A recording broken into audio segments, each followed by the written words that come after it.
Okay, I think we have a good number of people here, and thank you all for coming, for returning today.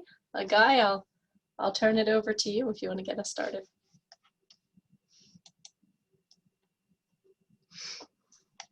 Thank you, Joanne. Good morning, good afternoon, good evening, because I'm never quite sure what time zone everyone is in.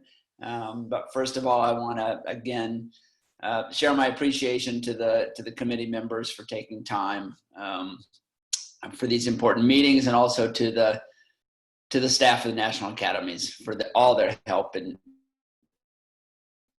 getting us for today, and especially our speakers that are helping inform the activities committee. As chair of the committee and this study, I need to read a few things just about what the proceedings will be like today. The task that is being undertaken by the committee includes commenting on the progress against the national strategy of combating antibiotic resistance. And for those of you who weren't here yesterday, if you want to see the full task, it's described on the study website. I do want to note this is an open, on-the-record session. Interested individuals, members of the press may be attending. This is not a news conference, however, and we're not going to be entertaining external questions from the floor. Reporters who would like to talk with committee members are asked to touch base with Jillian Buckley, who is the study director, and her contact information is also present on the study website. I do want to remind everyone that this is an information gathering session. That is, that we're in the process of assembling materials that we're going to examine and discuss in the context of making of our findings, conclusions, and eventually recommendations. Therefore, I'm really asking everyone to be mindful that the committee has made no conclusions whatsoever, and it would be erroneous for anyone to think that we are making those conclusions at this time. Comments made by individuals, including the committee members, should not be interpreted as positions of either the committee or the National Academies. Our committee members may ask probing questions in these information gathering sessions that are not indicative of their views or the committee views, but just to highlight or explore some of the specific information related to the task. The committee does go through and deliberate thoroughly before any writing of the draft report. Once the draft report is written, it does go through a rigorous review by experts who are anonymous and independent of the committee. And the committee then will respond to that review with appropriate revisions that adequately satisfy the National Academies Report Review Committee and the National Academy of Sciences president before it is considered an official National Academies report. So with that as a preface, I think we're ready to get started. And again, I want to thank our invited speakers today. Thank you. So with that, I think we can maybe get started a few minutes early. And I'd like to introduce Jessica Petrillo, Senior Advisor for Antimicrobial Resistance and GHSA at USAID. Jessica, you were going to work your own slides, as I recall, right? Good morning, everybody. And just need to officially note that I'm a contractor with USAID. So with that, I'm going to start the presentation.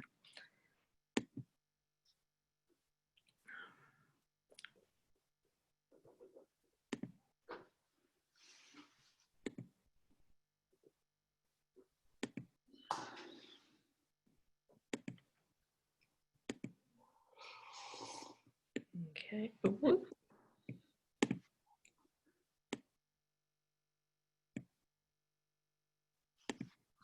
I'm going to try to start the presentation.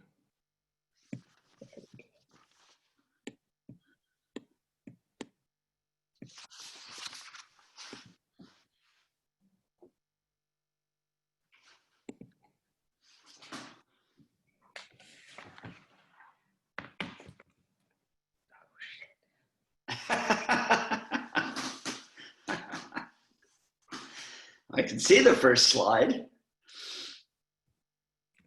Please excuse me for a second, technical challenge. Sure. All righty, thank you, and apologies on that. Again, thank you very much for the opportunity to present today. USAID is the United States government's lead for international development and disaster assistance. Our work advances US national security and economic prosperity and is geared towards helping partner countries with their own development journey to self-reliance. The emergence and spread of AMR threatens to undo past US government investments and undermines future progress in health resilience and the stability and prosperity of communities and nations. As a multi-sectoral development agency, USAID is uniquely positioned to promote a sustainable One Health approach to AMR. USAID implementing partners work with governments, international organizations, NGOs, academia, civil society, and communities to address the rising threat of AMR. USAID's One Health approach to AMR includes investments to strengthen local and national capacities in infection prevention and control, AMR surveillance and diagnosis, optimized use and handling of antimicrobials in human and animal sectors, science, technology, research and development, and awareness raising and risk communication. The presentation today will include a brief overview of 4 major lines of effort: tuberculosis, malaria, maternal child health and nutrition, and global health security. These activities are not an exhaustive accounting. For example, USAID's AMR work in HIV is not covered. Instead, they provide a snapshot of some of USAID's AMR work in disease-specific programs, health system strengthening, and animal health. We hope this introduction will help inform the committee's deliberations on implementing its mandate and look forward to more detailed discussion as the study progresses. Tuberculosis and malaria fall outside the mandate of the US National Strategy for Combating Antibiotic-Resistant Bacteria. However, USAID's investments in these areas strengthen systems that advance objectives of CARB.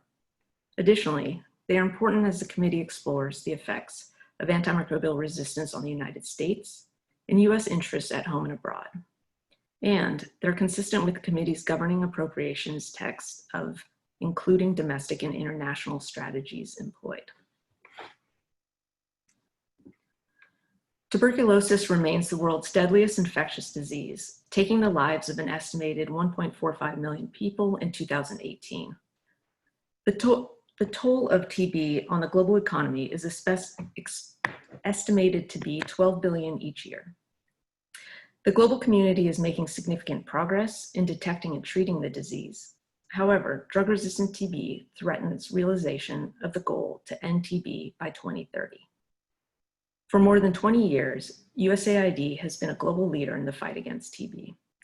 The agency supports bilateral programs in 23 priority countries and provides technical assistance to 55. We focus on countries with a high burden of TB and align our efforts with those of local communities and partners to deliver performance-based results towards global targets. Through the Global Accelerator to End TB, USAID has adopted a new business model designed to increase investments from both the public and private sectors to end the epidemic. There are many contributing factors that result in the development and spread of resistant TB, including inaccurate delayed diagnosis, weak laboratory services in healthcare, and disruptions in treatment. USAID's efforts to prevent both the emergence and transmission of drug-resistant TB include the introduction and expansion of new, more rapid diagnostics for TB and drug-resistant TB, support for the development and use of improved, shorter, and less toxic treatment regimens, strengthening service delivery, and improved patient-centered care. USAID's robust TB research portfolio primarily supports efforts to address drug-resistant TB. For example, we invest in research to promote the development of effective, shorter, and less toxic treatment regimens for drug-resistant TB, the evaluation of TB treatment combinations, clinical trials, and research to gather data and evidence on antibiotic stewardship and treatment efficacy. Malaria remains one of the most devastating infectious diseases. 2018 alone witnessed approximately 228 million infections and 405,000 deaths, primarily children under the age of 5 in sub-Saharan Africa. Malaria also exerts an extraordinary economic burden on lower middle-income countries in terms of public health expenditures and in loss of productivity due to missed school and work days. U.S. government investments are critical in reducing this burden and improving trade opportunities with these emerging economies. While the progress to date is historic, the continued control and ultimate elimination of malaria remains fraught with serious challenges, including resistance to the artemisinin family of drugs used for malaria treatment. The U.S. President's Malaria Initiative, led by USAID and implemented together with CDC, works closely with national malaria programs and global partners to reduce the burden of malaria across 27 countries in Africa and the greater Mekong subregion. Africa carries the highest burden of malaria, and the greater Mekong subregion has been the epicenter of antimalarial drug resistance. PMI invests broadly in malaria prevention and control, including support for interventions in vector control, chemoprevention, and case management. In the greater Mekong subregion, these strategies are specifically aimed at achieving the region's goal of controlling artemisinin drug resistance by eliminating malaria. PMI activities to strengthen case management contribute to good stewardship of antimalarial drugs by ensuring that suspected malaria cases are diagnosed with a test prior to treatment. PMI funds comprehensive routine monitoring of antimalarial efficacy and drug resistance, including support for clinical surveys of first and second-line antimalarial treatments, as well as laboratory-based assays to detect early signs of resistance.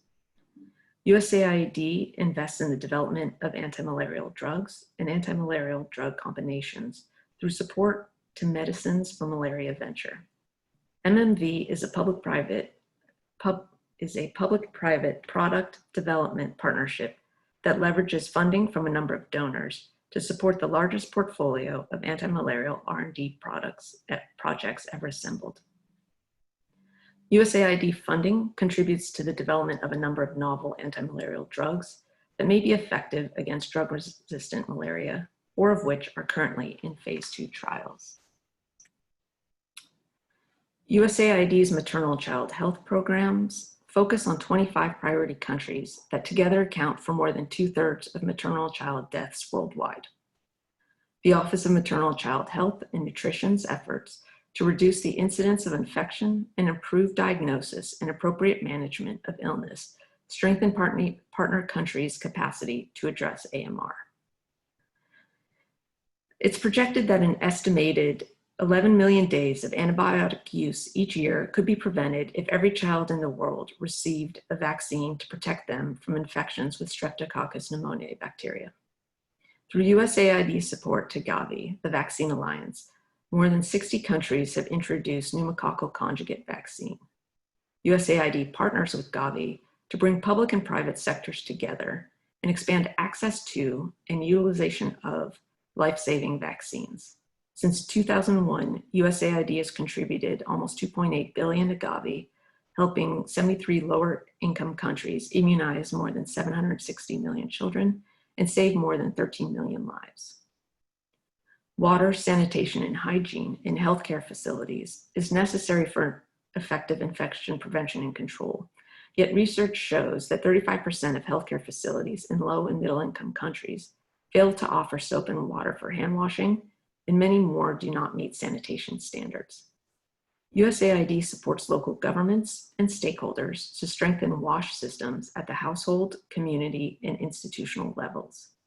With USAID support, partners have pioneered the Clean Clinic approach, a quality improvement strategy to strengthen WASH in health facilities. USAID funding has also contributed to advocacy for the involvement of health sector in prioritizing WASH in health facilities. USAID supports 25 countries in strengthening the timely diagnosis and appropriate case management of possible severe bacterial infections, including pneumonia, in newborns and children.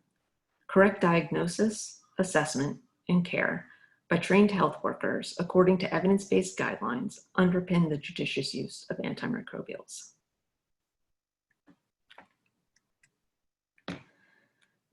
USAID's Global Health Security Program is part of a coordinated US government effort to strengthen the capacity of countries to prevent, detect quickly, and respond effectively to infectious disease threats. USAID's GHS AMR work targets the 4 technical areas outlined by the WHO Joint External Evaluation process: multi-sectoral coordination, surveillance, infection prevention and control, and stewardship. Illustrative examples of our GHS AMR work include strengthen IPC measures to help prevent healthcare-associated infections, including the development and strengthening of national IPC committees, national IPC action plans, and national IPC standards.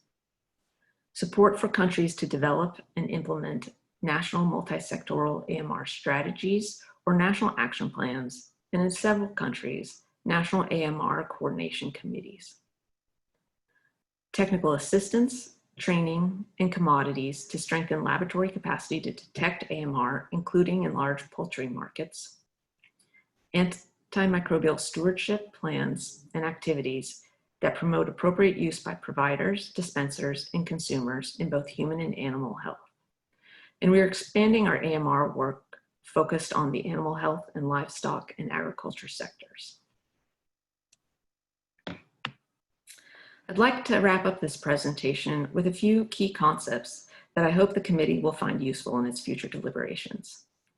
Themes that are foundational to USAID's engagement on AMR that have threaded through each of the activities presented today include the critical importance of a holistic and multi-sectoral One Health approach to AMR, the need to invest in sustainable interventions, the value in empowering local actors to take the lead in solving their own AMR challenges, the use of data and analytics to inform current and future investments, including monitoring progress and identifying opportunities, challenges, gaps, and successes, collaboration with partner countries and diverse stakeholders, and the essential role of private enterprise as partners in achieving greater scale, sustainability, and effectiveness of AMR interventions and capacity buildings. 2 questions for the committee to consider. 1, are you considering exploring the economic benefits of investments in AMR capacity in outbreak preparedness response? And the second, the appropriations text calls for the consideration of international strategies employed. To what extent are you going to include international components in addressing the mandate to explore the impact in the United States?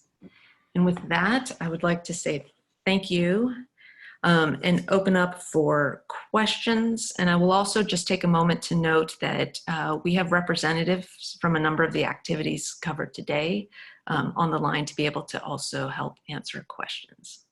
Thank you.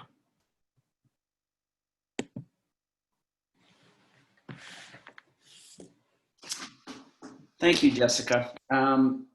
We do have some questions. I'm going to start with Andy Stragachis.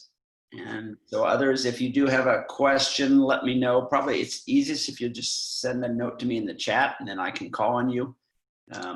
Go ahead, Andy. Hey, thank you very much. It was extremely useful.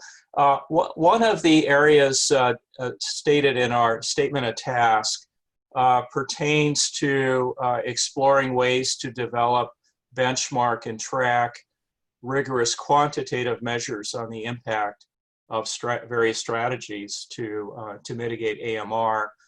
You mentioned, I believe, that the joint external evaluation, you know, it has some indicators pertaining to AMR, AMU.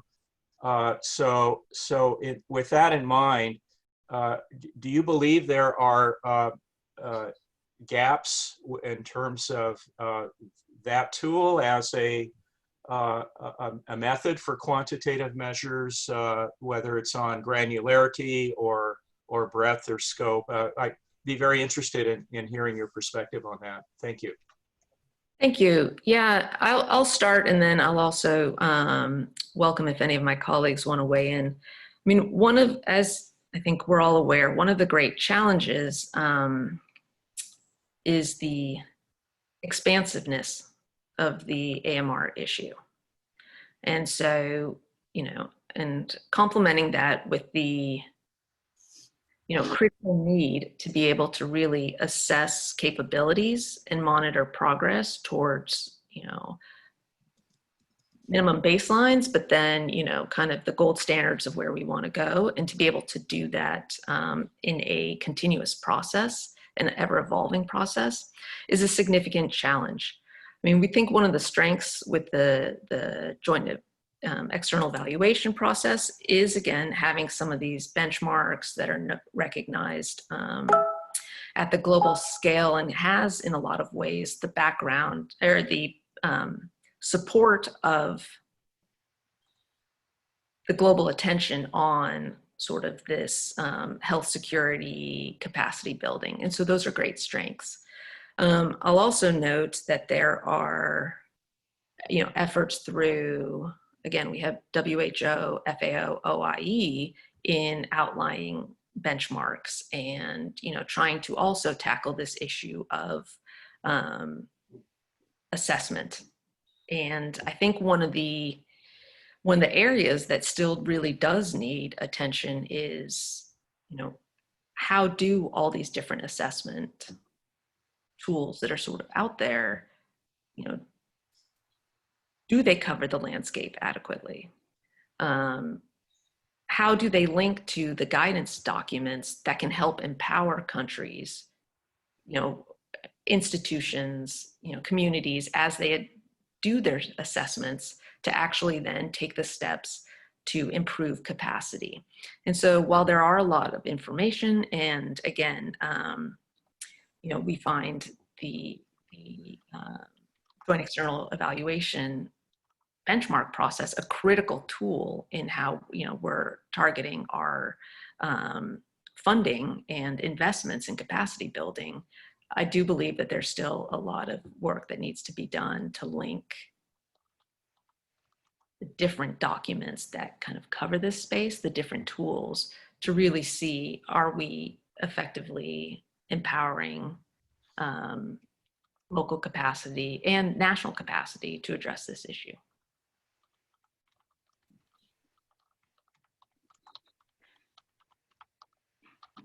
So just, Okay, let me go ahead and go to Dr. Okeke. Thank you. Thank you for the overview. My questions are a bit specific, so it's fine if there are no answers right now, but it would be nice to have answers at some point. The first is, does the USAID have a position on the use of azithromycin to enhance child survival by mass drug administration? And then the second is, you mentioned a lot of things that you're doing, perhaps under other umbrellas that could affect resistance, like, improving WASH and IPC and, vaccines as well. Is USAID or any of its partners doing any work to quantify how these might impact resistance? Are there data available that would help judge that? Those are my questions. Thank you. and I will have to open both of those up to any of my colleagues who may be more familiar with the technical issues.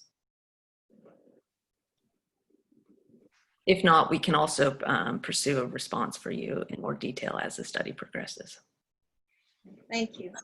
Yeah, that's certainly fine to do, but putting those questions out there is really a critical part of what we're doing at this point, as it does help shape our approach. Yes, Dr. Milanakis. Jessica, this was a very useful presentation, and thank you for doing this. I would like to extend your thinking and ask you to elaborate a little on two different topics. So I'll present them together, and then I'll let you go one by one. The first one is by the fact that USAID is looking at the global threats. You're asked to look at diverse areas of resistance. You mentioned, you saw the TB, and then the next one was malaria. Very diverse.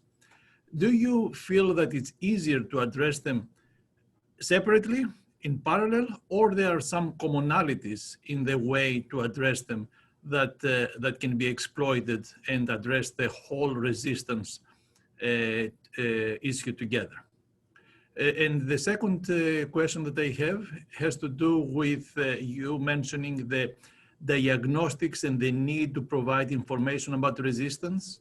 I would like you, if you could, to elaborate a little about your thinking and efforts there. That would be appreciated, and thank you. So addressing the first question, I will note that I think that there's, in a lot of ways, as we're addressing antimicrobial resistance, what we see is that, if it's an issue of something like some of the disease-specific efforts, they're really pretty far along in a lot of cases in terms of integrating resistance into sort of the portfolios, particularly as we're looking at development assistance programs. One of the things that I think has happened in the recent past is really trying to look at exactly the issue that you said. How can we begin to bring together all of the different disparate efforts into that sort of really strategic, as we say, soup to nuts, looking at the full sort of health ecosystem and the limitations of that contributed to AMR. How can we bring those elements together and really,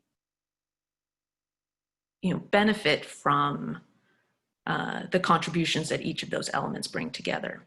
And as noted, something like WASH, we have as an investment direction to achieve specific goals, right? I mean, and they have an added benefit of also being foundational to our AMR mission.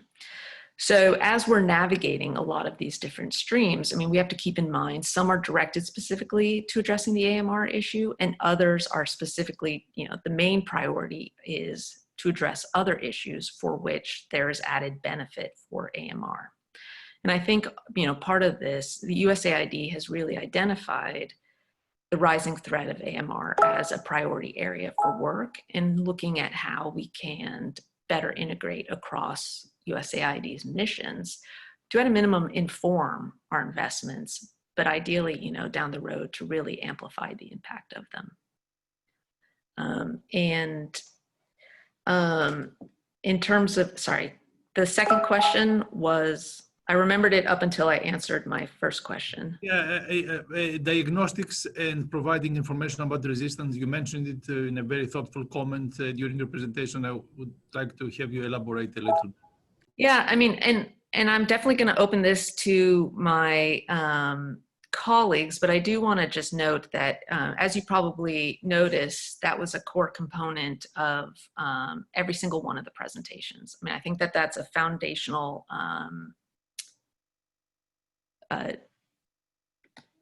view of USAID, is really that, this emphasis on being able to make informed decisions, and that integrating this ability to really be able to, whether it's at the level of, stewardship, which is, also trying to succeed in getting the best health outcomes,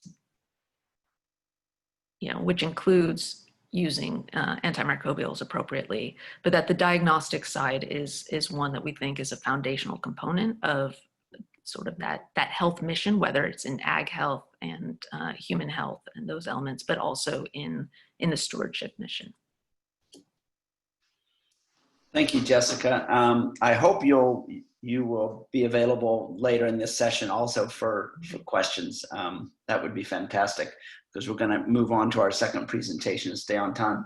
I just want to raise one. You asked two questions of us, which were we going to be looking at international strategies as part of our statement of task, and the answer to that is unequivocally yes, because it is a global problem.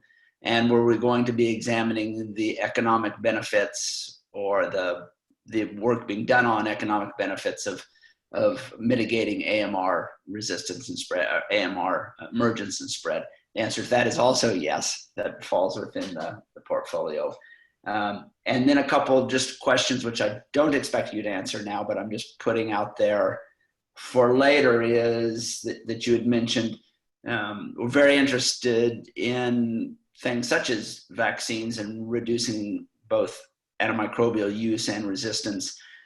The data that I know on pneumococcal vaccination and its impact on resistance is primarily from Europe, and I will be curious what happens under different settings and what approaches USAID is aware of in that context. And a little bit the same with WASH. I know WASH has had very different effects. We're always caught between WASH as a basic human right to clean water versus its impact on enteric disease and related to that resistance under different scenarios. And the final thing I'm just putting out on the table, and I've made notes for these, is what levels of coordination do we see among different countries, different agencies in the international frame? And is that the efficiency of that and the burden it can place on already stressed ministries in low and middle income countries? So I'm not actually answer those now. We're just kind of putting those out, but for some thought in the future. So Joanne, I think we can move on 1 minute past, so we're doing okay. So I think so. And our next speaker is from FDA Center for Veterinary Medicine, is William Flynn, the Deputy Director for Science Policy. You'll be working your own slides, correct, William? Yes, so hello everyone. Thanks very much for the opportunity to speak to the committee. I'll hopefully be able to do this correctly here and share my slides.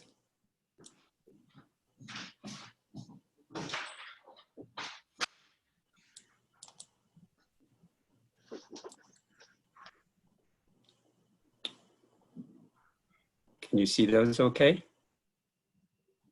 Yeah, that's great. Thank you. So again, thank you very much for the opportunity to, excuse me, speak to the committee today. And again, I'm Bill Flynn. I'm with FDA Center for Veterinary Medicine, and we'll provide a sort of very brief overview of activities across the FDA as it relates to the AMR issue.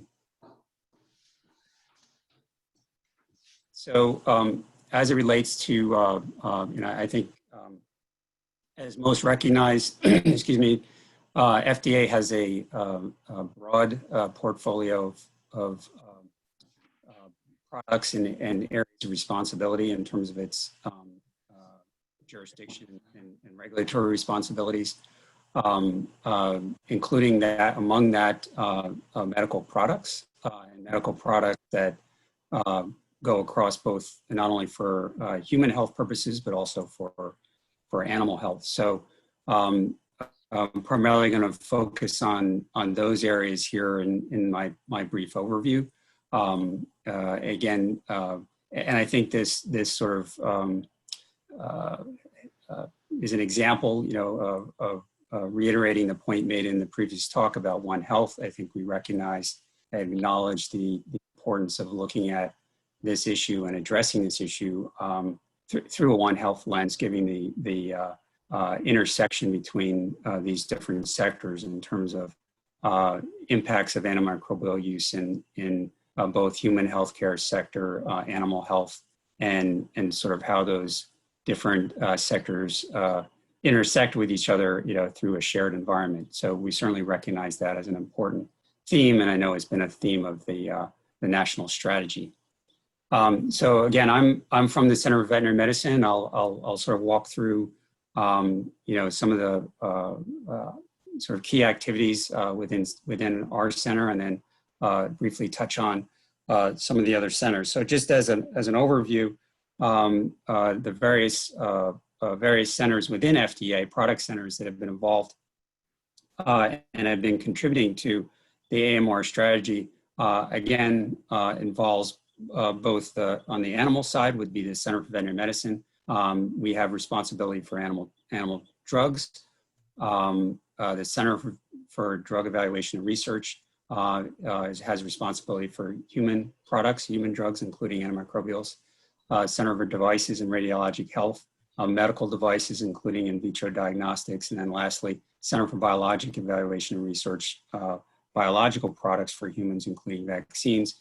And I won't be speaking on the sort of biologics aspect today. We'll really focus on this today on drugs and diagnostics. I think also just to note from a sort of jurisdictional area, a couple of sort of exceptions in the sense of how products are regulated. One difference being, speaking of biologics, while say vaccines for humans are regulated, and they may already recognize this, human vaccines are regulated by FDA. Biologics or vaccines for animals are actually under the purview of USDA's Center for Veterinary Biologics. One other difference too between the animal side and the human product side is that as it relates to medical devices, medical devices that are intended for human use, FDA doesn't have pre-market authority for those products. So there's no requirement for pre-market review, although FDA does have authority if, say, for example, safety concerns arise about devices that are used in animals, that may arise when the products are in the marketplace. As it relates to the National Action Plan that was initiated in 2015, they're sort of cutting across the various product centers with FDA. There were about 40 different action items that FDA, again, kind of spread across these 4 different product centers were involved in terms of that 2015 National Action Plan. So just turning first to the Center for Vet Medicine, and again, just giving a brief overview of kind of what our focus has been with regard to the AMR issue and some of the activities we've been pursuing and accomplishments made, and some of the things we're planning and working on now. I think from a sort of objective or focus standpoint, our focus really is on looking at ways, again, based on sort of our role, particularly our role in terms of the regulatory authority for approving antimicrobial drugs, is trying to identify ways we can, as best as possible, sort of optimize how those products are being used in the veterinary sector in an effort to support good stewardship of those drugs in the veterinary sector. And again, as an ultimate goal of helping to slow down the rate at which resistance emerges. So looking at with that sort of goal in mind, I think we've been focusing really in 3 main areas, and we published an action plan, an AMR action plan in 2018. And so most of those sort of action items in that plan sort of roll up or are nested within the broader national strategy. The sort of 3 main areas in that plan are, the first is really focused on the product. So it's, in terms of the products themselves, the drug products that are used in animals. And I think the other point just, also to point out here too, is as we look at this issue in the veterinary sector, is sort of recognizing too the very broad scope in terms of settings in which these drugs are being used in the veterinary sector, when you're talking about a very wide variety of animal species and settings in which these products are being used. Everything from commercial large animal agriculture production systems all the way down to individual use in a companion animal or a variety of other exotic species, aquaculture species. So there's a vast array of sort of settings where these products are being used. So I think that's an important sort of factor to take into account. So again, the first area is really looking at products and what can we do in terms of updating and improving sort of how those products are, refining how those products are labeled and used, making sure that they're under the oversight of veterinarians, making sure that they're targeted as best as possible in terms of their intended use. The second area really is is looking at ways in which, what can FDA do to support stewardship sort of at the user level. And this really is an area where we're sort of leaning heavily on sort of looking for opportunities to leverage and support and work with other external stakeholders in that regard. And then the third area really has to do with data and what are the data needs in terms of monitoring resistance and also making sure we have information in hand that we can use to sort of assess progress being made. I mean, and I think that's been mentioned before and continues to be, I think, a focal point of the work we're doing is trying to get a better handle on what are the data gaps, how can those data gaps be filled, and what are sort of the best metrics to be looking at in terms of assessing whether or not things we're doing are actually making a difference and whether we're sort of moving the needle in the right direction. So those are sort of the three main areas, and we've got sort of activities going on in those three areas, and I'll briefly make mention of some of those. And just from a strategy standpoint, I think we've been trying to do this, one, from sort of a risk perspective in the sense of trying to focus or prioritize our activities around those antimicrobial drugs or antibiotics that are of greatest importance, meaning that have the greatest value for sort of human health purposes, with the understanding that if resistance emerges in those really critically important drugs, the potential is there for much more significant human health impacts. And then secondly, we're I think have had some success with really trying to pursue a collaborative approach and bringing in the sort of affected stakeholders to the table, trying to get them to work with us in sort of a cooperative way to address this issue. And I think that's been an important approach in terms of garnering support and collaboration from the industry and other interested stakeholders. Just quickly kind of walking through this from a timeline, just to give you sort of an overview of kind of where we've been on the issue. Sort of starting all the way over on the left, kind of a key milestone for us back in 2003 was when we first started and where we first sort of formalized our assessment process for evaluating antimicrobial resistance risk as part of our drug approval process. And in this case, focused on products intended for use, so new products coming in the door, seeking approval for use in a food producing animal. And so we initiated a process to sort of, directly sort of include that as part of our safety assessment for a drug as part of the approval process. So that was sort of a significant step forward in terms of how we were addressing the AMR issue. Of course, at that time, primary focus was on the food animals because of the foodborne pathway and the concerns there. I think as we move forward into today, we're shifting our focus also more broadly to look at companion animals as well.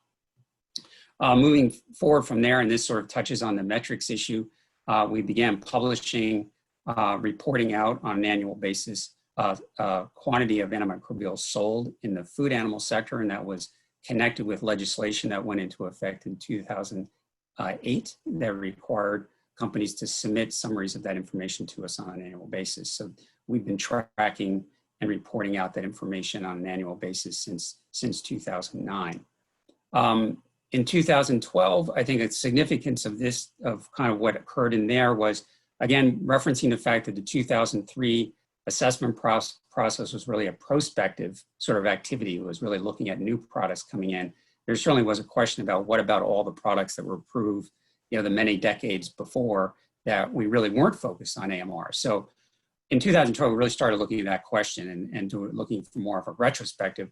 What do we need to do to look at existing products to improve how those products are being used, from a judicious use or good stewardship standpoint? And one goal we set in 2012 was to put in place a strategy to eliminate using medically important, those important drugs for production or growth promotion uses in the US and to bring those products under vet oversight. And this was really focused on products that are used in feed and water in animals. So that led to initiation of a strategy in 2013. As noted here in 2017, we fully implemented that and successfully shifted all of those products.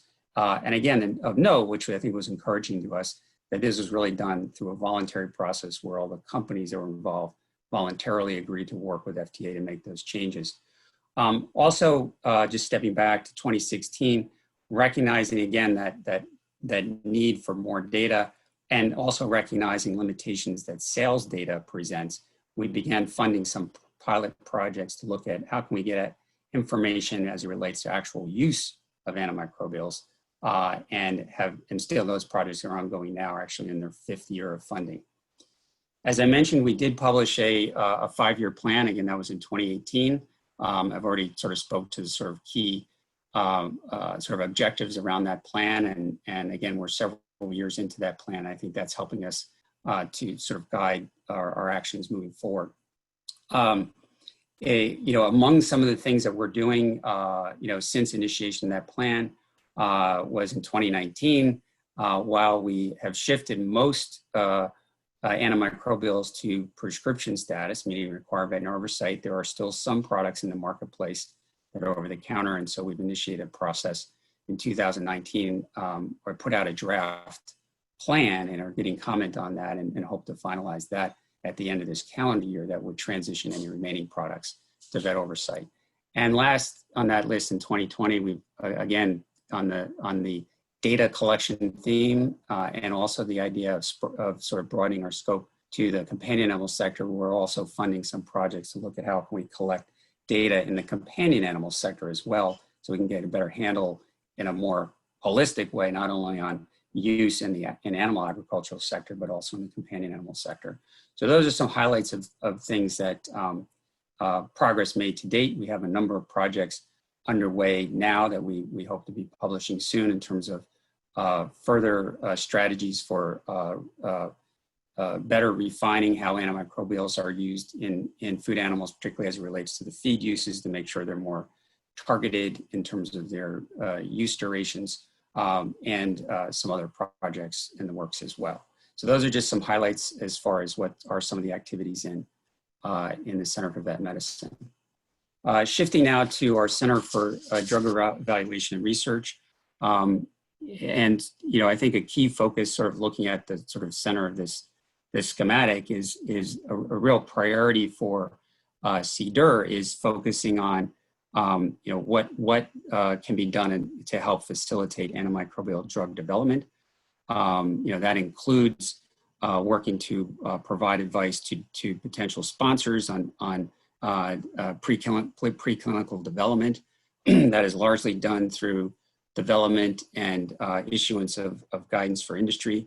These guidances help to address a number of issues in terms of recommended approaches for developing antimicrobial drugs for traditional indications, whether it be for urinary tract infections or pneumonia, or addressing other issues like non-inferiority trials or other issues related to trying to streamline the development process. Also, external engagement is critical, and engaging in sponsoring public workshops, public-private partnerships, as well as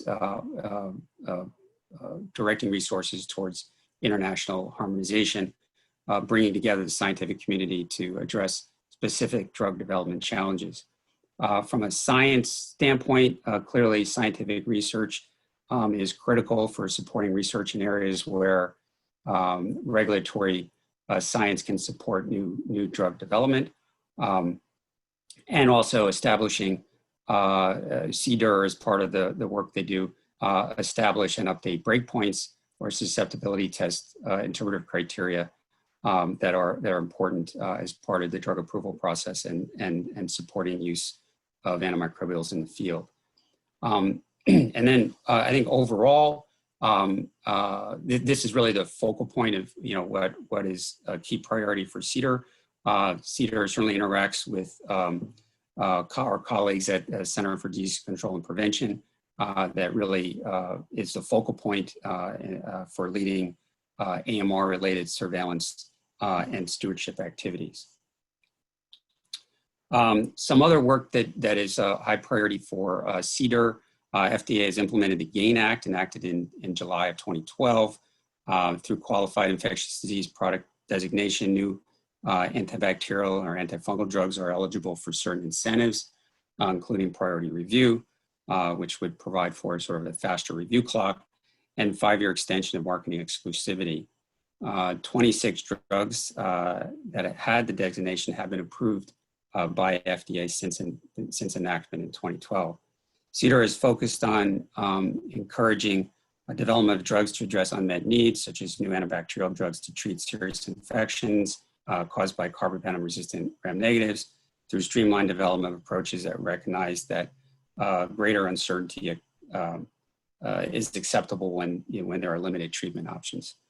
The limited population, or the LPAD pathway, is appropriate in some unmet need situations when a limited patient population can be identified. And in recent years, CDER has approved 4 new antibacterial drugs that retain activity in the presence of certain resistance mechanisms, such as carbapenem-based production, and 2 drugs under the LPAD pathway, one for XDR-TB and another for refractory pulmonary non-tuberculosis mycobacterial disease. And then lastly, turning to provide some overview of some of the activities going that our Center for Devices and Radiologic Health is working on. CDRH oversees the regulation of in vitro diagnostic products relative to antimicrobial resistance. This is critical for detecting resistant clinical organisms and for patient care on an individual level, for assessing emerging AMR trends on a societal level, and for reducing unnecessary antimicrobial use. Relevant diagnostic device types include phenotypic tests, examining microbial growth in the presence of antibiotics. Although classic techniques are now 150 years old, new approaches are being developed, including digital imaging and the multi-TOF mass spec instrumentation. Molecular tests, screening for microbial genes and mutations that can mediate drug susceptibility, including use of next generation sequencing. And then also diagnostics for supporting stewardship and determining or distinguishing viral versus bacterial infections, and helping to support decreasing antimicrobial use. Also for early identification of sepsis, antibiotic de-escalation for patients on treatment. CDRH also regulates device-led combination products that are coated or embedded with antimicrobials. I think we're seeing increasing use of such products in wound dressings, catheters, stents, and the like.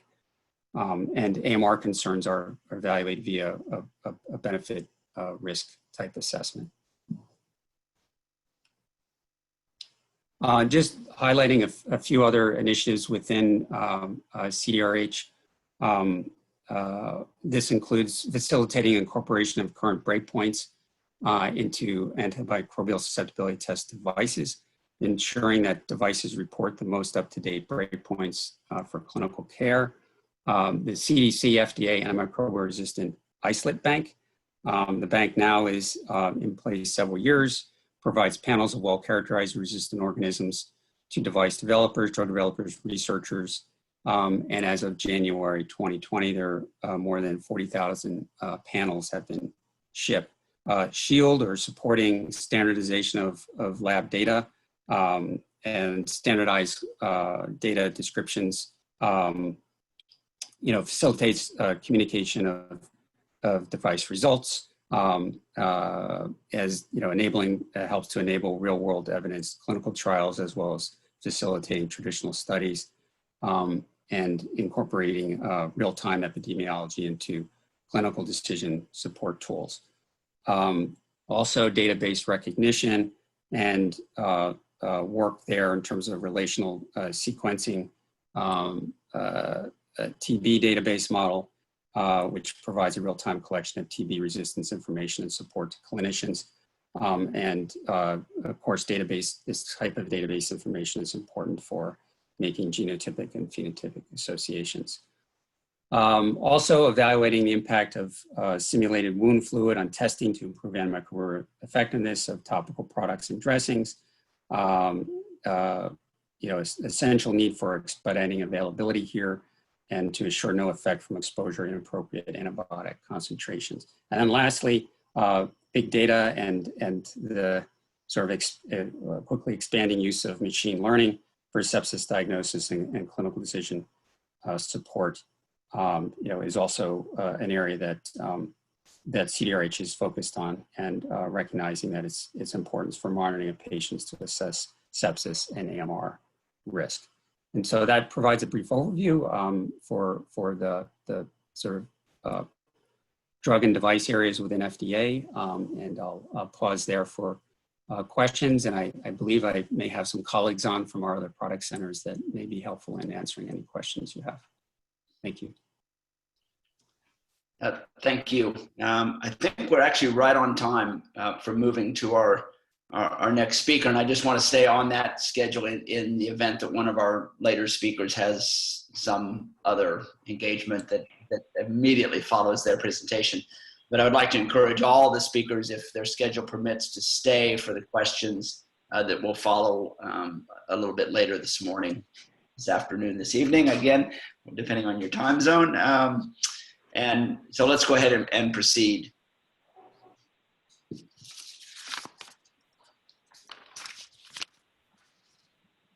So that would be Michael Craig from Antibiotic Resistance Coordination and Strategy Unit at CDC.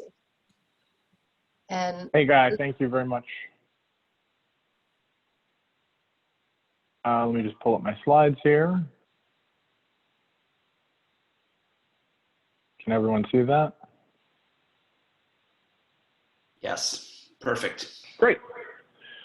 Well, thank you again. Really appreciate the time and opportunity to share with the committee, and really appreciate all of the hard work that you guys are going to put into this. I know it is a very daunting task, and want to share with you briefly the work that CDC does in this area. It is extremely broad and extremely deep.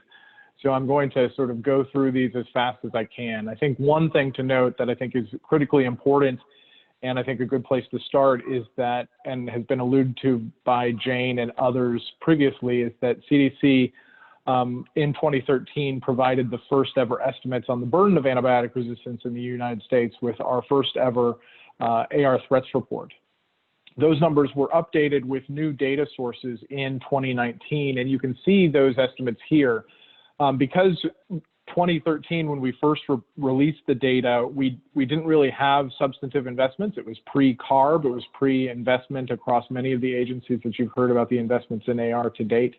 And so we used the best data we had, and just note to you that it was data that we didn't think was ideal for the purpose, but it was important from our perspective to release a number. And so when we released the updated number last year, we had much more granularity, much more specificity, and the new data methods, I think, refined our methodology in a very substantive way.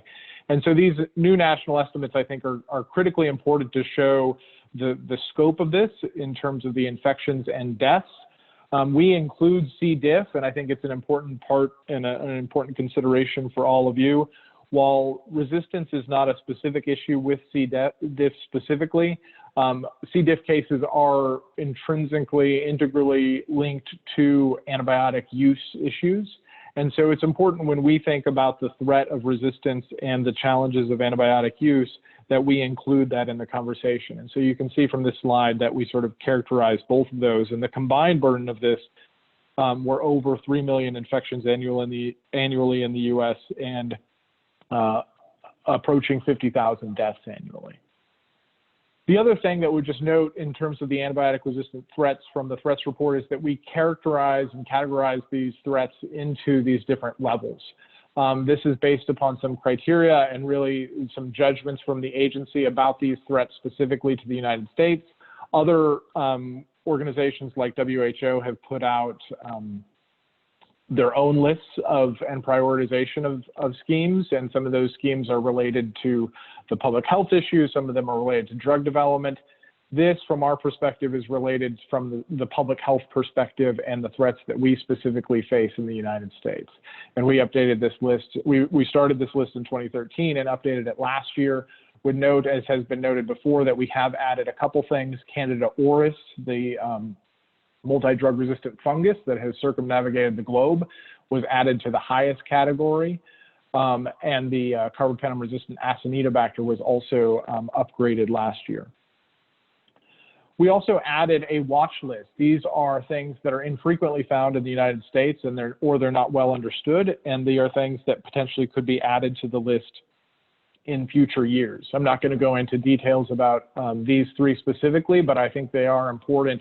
And I will just note the azole-resistant Aspergillus fumigatus is one that has a very unique One Health perspective, because it does, some of the cases of it in humans do appear to be tied directly to azole use, which is a fungicide, and used in human medicine, and that use as a specific pesticide. So that's something that we are continually looking into, and in fact are trying to expand the scope of our testing nationwide to better understand that relationship. So this is our version of what Nina Amandaraman yesterday from USDA called the confusogram. Agree that there's been a lot of these that have been put out there to try and characterize the challenges and the complexity of antibiotic resistance. This was our sort of take to make it a little more accessible to lay audiences, and to try and show them that these impacts are everywhere, and that these relationships are everywhere when you actually look at a community and when you think of the bird's eye relationship. So when we think of all the things that we have to deal with and we have to address from a public health perspective, we can't look solely at what's happening in the hospital. We have to consider the networks of healthcare that people are engaged in. We have to consider the community aspects. We have to consider issues related to water treatment and sewage. We have to consider things that are on the farm in raising animals in agriculture, but also in the animals that we have in our homes. We have to consider travel, issues related to water.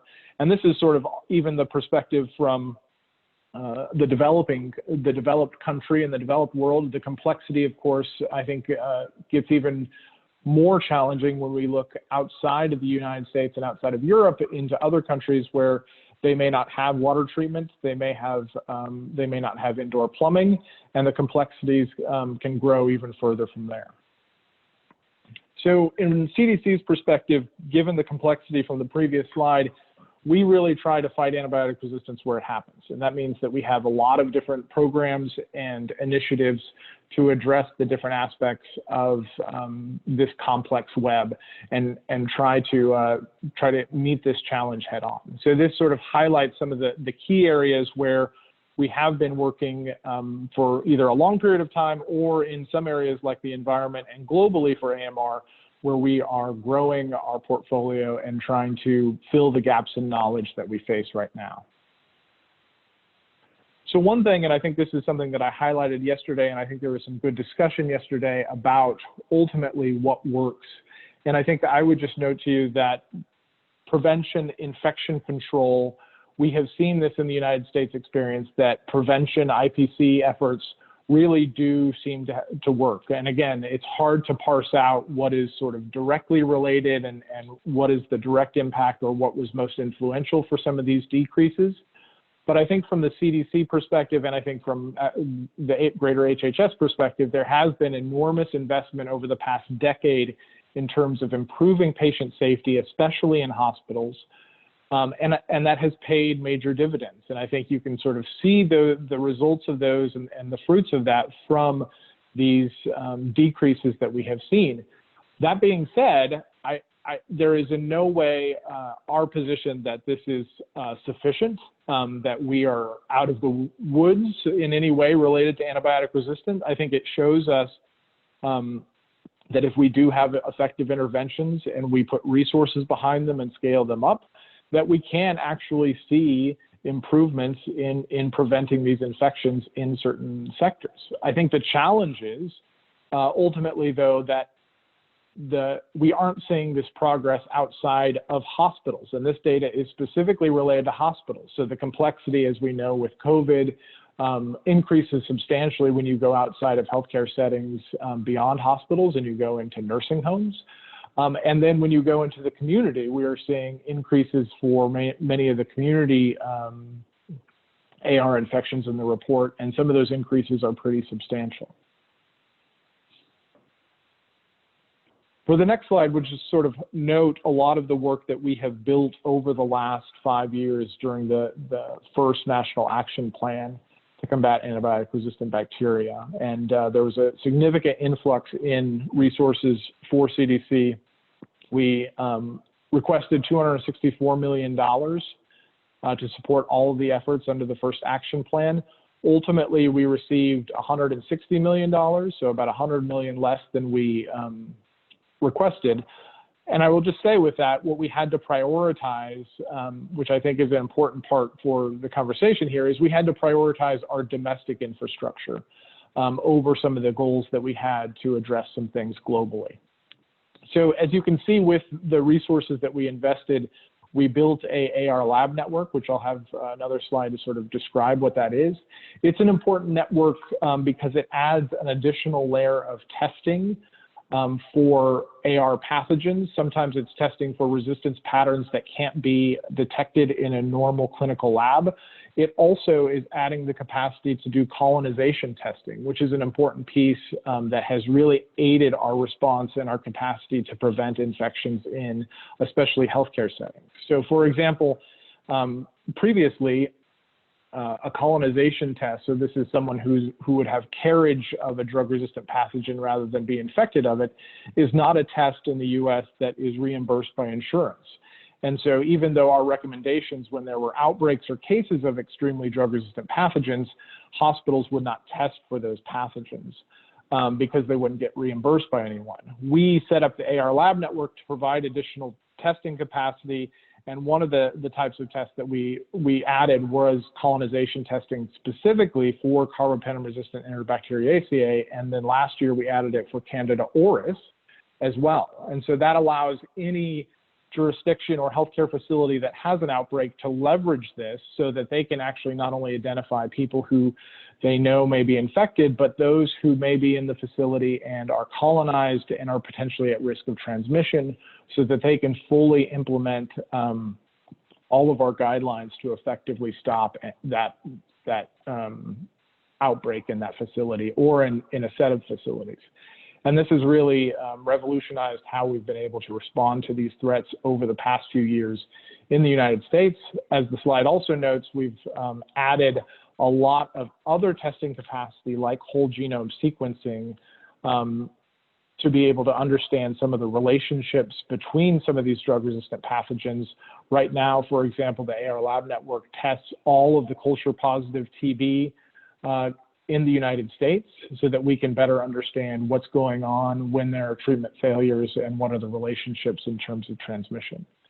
On the right-hand side, you can see there that we've also invested a lot in our state and local health departments, which I'll highlight here for you, has been very critical to our response not only to AR, but all of this capacity has been sort of the basis and foundation for a lot of our response right now in the country related to COVID.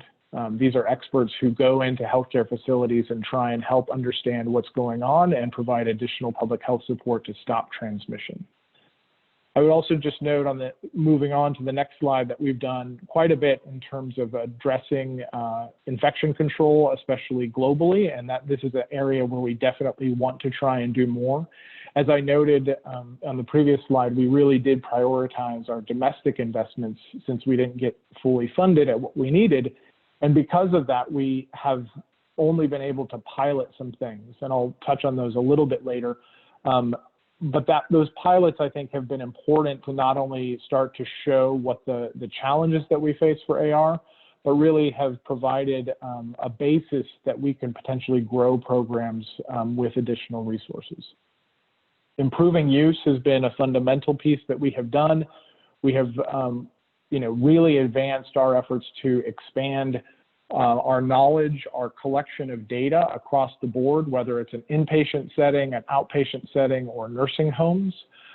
Folks may have seen a couple weeks ago, we gave a presentation at the CARB meeting where we actually talked about the antibiotic use changes in outpatient nursing homes and hospitals during the COVID pandemic. Pre-investment, that's something that we couldn't have been able to do, but it actually provided us very good granularity and some very good information about what the US experience has been during this time period. This is the AR lab network that I touched on before. It shows you sort of the regions that we have. We have both regional labs that provide services like colonization testing to that region or whole genome sequencing testing to that region. We also provide some base support to all of our states. So everybody has some capacity to be able to respond to outbreaks that are identified in their state or jurisdiction. As we've talked about, it I think is a big important part of what you guys are going to be looking at, and I'm very much want to highlight the importance of it, is we really are not doing enough to address the problem of AR around the globe. And I think this is something that we need to pay attention to. We need greater leadership from the US, and I think we need greater investment across the board, really to have every country in the world to be able to address this problem. It's not one that we can address solely on our own, and it's not something that's going to go away unless we have a more systematic engagement across the board, country to country. As I noted, we have been piloting some things, and these are just examples of some of the organizations and countries that we have been doing work in. As I would note, I think this is really important work. I think it's work that we have started to do foundational work in, and I think it has great potential to be scaled up to do more. And I think that would also just highlight, as was touched on yesterday by Amanda Cash, under the next CARB action plan, we do want to, and we have the desire, resource availability pending, to expand our global footprint, especially for things like the AR lab network, so that it can provide additional services for testing, so it can provide greater detail for response, so it can do more, because ultimately the US experience, as we know with COVID, parallels that for AR. So if we do everything that we can do in the United States, we are still going to have a problem with antibiotic resistance. And that's true for any country of the world. Every country imports and exports antibiotic resistance. And I think we need to be mindful of that. It needs to be, quite frankly, humbling to us. And we need to be actively looking at what we can be doing locally, nationally, and then ultimately globally to work together to stop it. So building on that, this is sort of a highlighting the areas that we at CDC feel are important next steps and where we're trying to move forward with a lot of different places in the field of antibiotic resistance. We divided these up into sort of domestic, global gaps, and then some innovation pieces as well. I've already touched on some of these areas. I would just sort of highlight generally prevention in the first place of an infection is critically important. That prevention could take many, many forms. It could be clean water.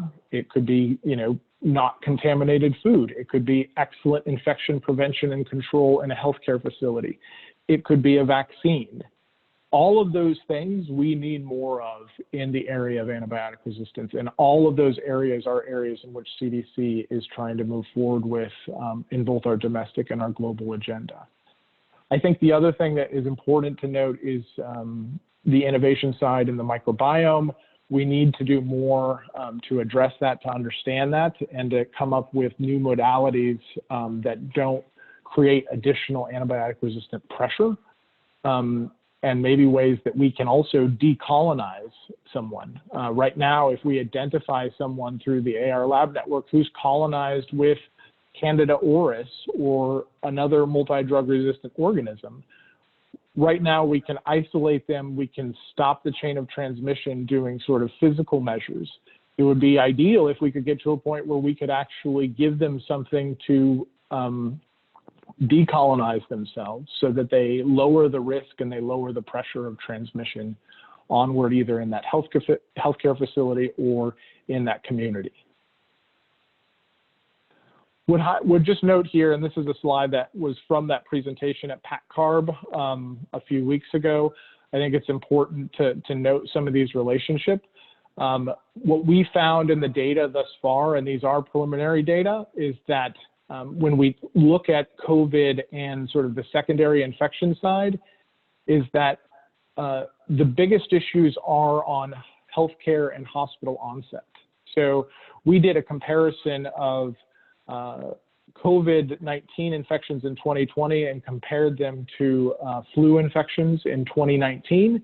And what we saw is really a similar rate of secondary infections, but flu had more community-related infections, and COVID had more hospital onset infections. And what we're seeing is that with COVID-19, we have sort of the perfect storm for AR infections in healthcare settings, whether they be hospitals or nursing homes or long-term acute care settings, and that has been, that's really one of the biggest drivers and challenges that we face in sort of addressing these things simultaneously. Also, we looked at, as I noted, antibiotic use. It has fluctuated, but it appears stably high. Hospital use did spike in early 2020, but it has flattened out. Outpatient and nursing home, there's actually been pretty significant drops. Right now, we attribute that to significant less healthcare utilization in those areas. So especially on the outpatient side, there's been about a 60% drop in doctor's visits and other things, and that means a significant decline in actual antibiotic prescribing in those areas. Would also just note that, as I sort of highlighted in some of the previous slides, that our investments have been very critical to responding to antibiotic resistance, but also to having sort of those response to COVID as well. And the people and the systems that we have put in place for antibiotic resistance over the past few years have sort of had a dual use and have been leveraged pretty significantly, sometimes to their breaking points during the COVID pandemic. And I think that that's critically important as we consider the importance of public health and the investments in public health, where we respond to one of these issues, but that capacity that we put in place locally and nationally and globally gives us the flexibility and the additional ability to be able to respond to emerging threats, novel threats that come up, even if they are, in this case, viral and not directly related to some of the day-to-day work that these folks have been doing, but there is a need, and public health responded to the need. And with that, I will stop my presentation and see if there are any questions.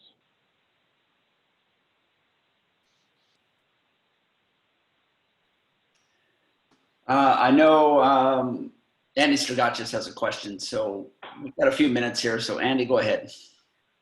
Excellent presentation, Michael. Our remit or statement of task includes advising on an effective strategy to scale up AMR efforts globally. And it caught my attention that CDC got less than it requested, and you needed to make hard choices. And it may not be possible within the 2 minutes we have, but what is it you couldn't do? And did any other agencies or efforts pick up what, in the opinion of CDC, is important to do globally, but wasn't able to do in light of the diminished resources? Thank you, Michael. Thanks, Andy. Good to see you.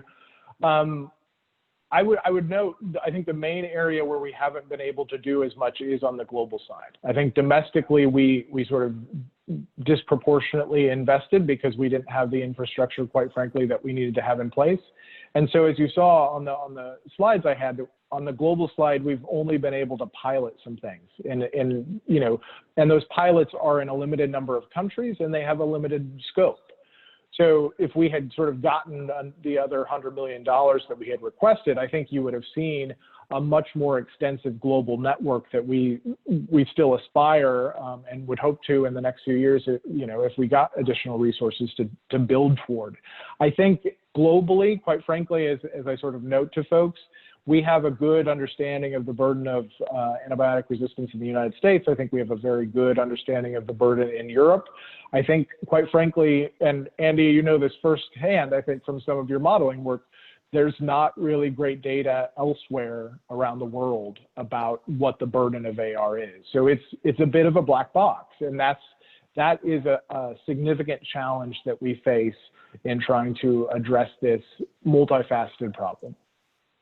Thank you. Yeah, we're going to move on to our final speaker. We will have time for questions. I'm becoming an expert at asking questions and not giving anyone a chance to answer them. So I'm going to do that again with two quick questions, Michael, just so that we can come back to. One is you noted in one of your slides that 84% of U.S. hospitals have all 7 core elements of antibiotic stewardship. I'm going to be curious about what's the barrier to the other 16%. Do we know why, you know, what are those barriers, and what can the committee learn about how to remove those barriers? Is one question we'd like to come back to.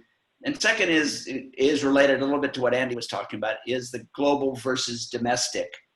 In terms of, can we have any assessments of what, you know, if we did a perfect job of domestic control, what percentage of our resistant organisms would still emerge, would still be imported from abroad? I know that's a very difficult question, but I know it's one when we talk to federal delegations, they're very curious in how does this protect the American population from that perspective. So I'll come back to those when we have time to give you to answer those, but I think we'll move on to Dr. Waterman at this stage.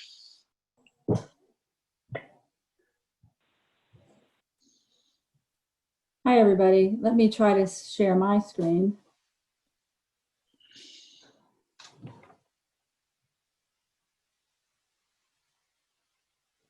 All right, are you seeing that on your screen? Yes, I can see it. It's not in the presentation mode, at least on my screen. So it's.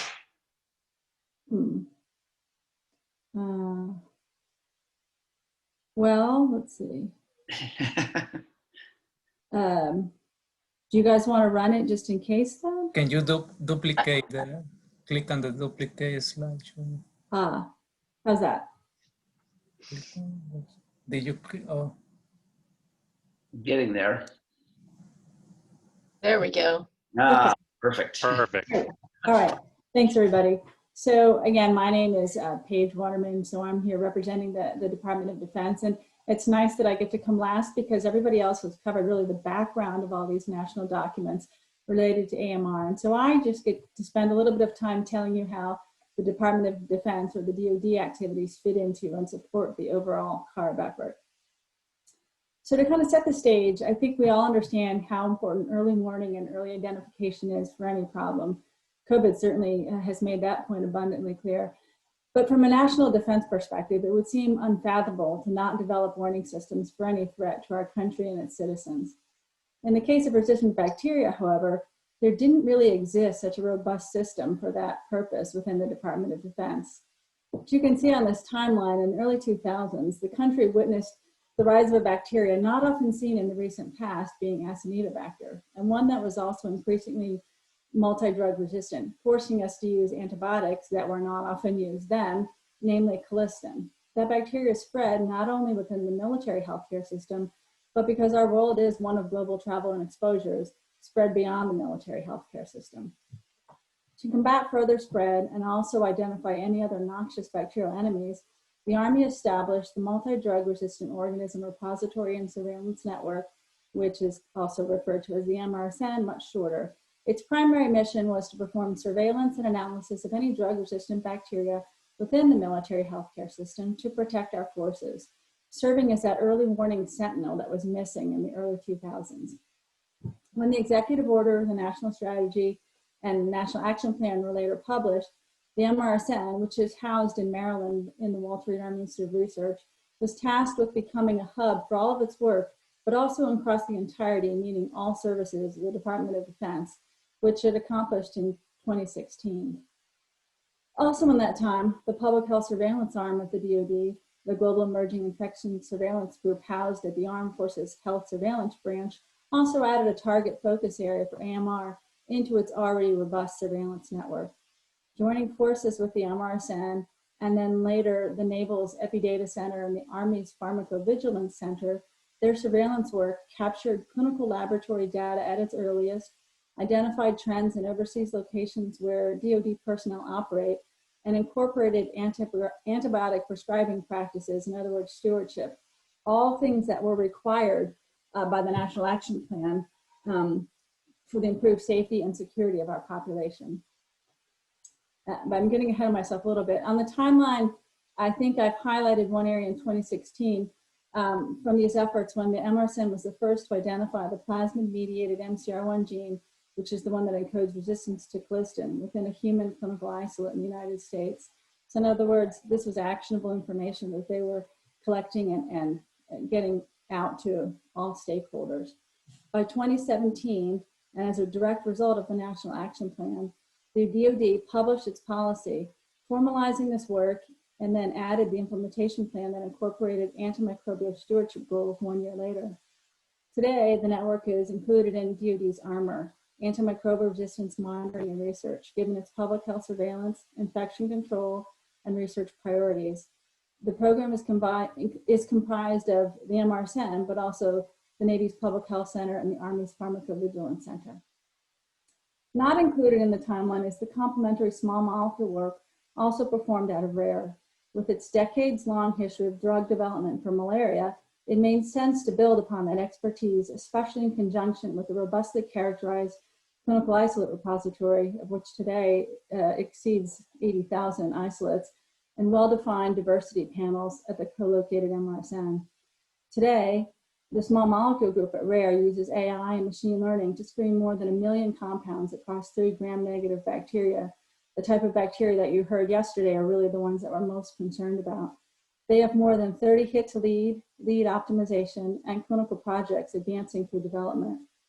As mentioned by Mark yesterday, DoD also partners with BARDA and others in its phage work and has had a number of successes with IND applications and uses. Lastly, the DoD also has clinical trial sites within the United States and outside, where it typically performs phase 1 and 2 trials and has done so for therapeutics, drug and vaccine, as well as diagnostics. But it also has the capacity for phase 3 and again, has tested a number of these products in these centers. As I mentioned at the outset, AMR surveillance within the DoD falls within the purview of what we call force health protection, but I think that's what most people think of simply as public health. This slide highlights the complexity of surveillance within the DoD. Isolates can come from anywhere in the world. They can be a one-off, part of an outbreak, something that is difficult to identify, or simply as a matter of routine. The benefits of the DoD program, however, is how quickly they're able to turn around actionable information to those in need, whether it be to the clinician, laboratory officer, commander, policymaker, or others. This map slide demonstrates a large fixed facility presence, and that would be sort of in the maroon colored, surrounded by collaborating sites and regional partners, and those are in various shades of blue from where isolates can derive. And then this slide shows the Geist partner labs and sites, which again further expands the aperture for surveillance and ultimately for action on the part of the DoD. Together, all these maps highlight how so much of what is done within the US is able to be used and developed overseas to inform and protect our personnel here and abroad and bring into harmony the efforts of our partner nations. The aggregation of these capabilities can and then are used to develop better identification and surveillance methods, diagnostics and treatments, and to inform policy and practice with regard to AMR, and really to safeguard our own population. And it's been stated by really all the partners who presented before me, the federal government works together in all of our efforts in a complementary fashion, and we look forward to continuing our progress and addressing those new and outstanding gaps with the next iteration of the National Action Plan. And with that, I kept it brief to see if there are other questions, and there may be some on the line who can add if I'm unable to answer a question.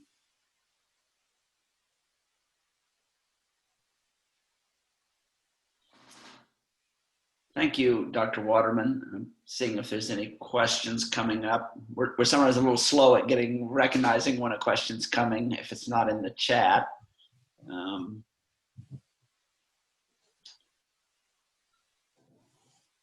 But I'll take advantage of the silence for the moment. And Paige, one thing that I think was most impressive when we met previously is the ability to provide information from international sites back into, the domestic care facilities for military personnel. Something that we don't really have for the rest of the civilian population. That is, we're not quite sure, for example, when somebody returns from another country, a civilian, what they may be colonized with or have become infected with in another healthcare facility.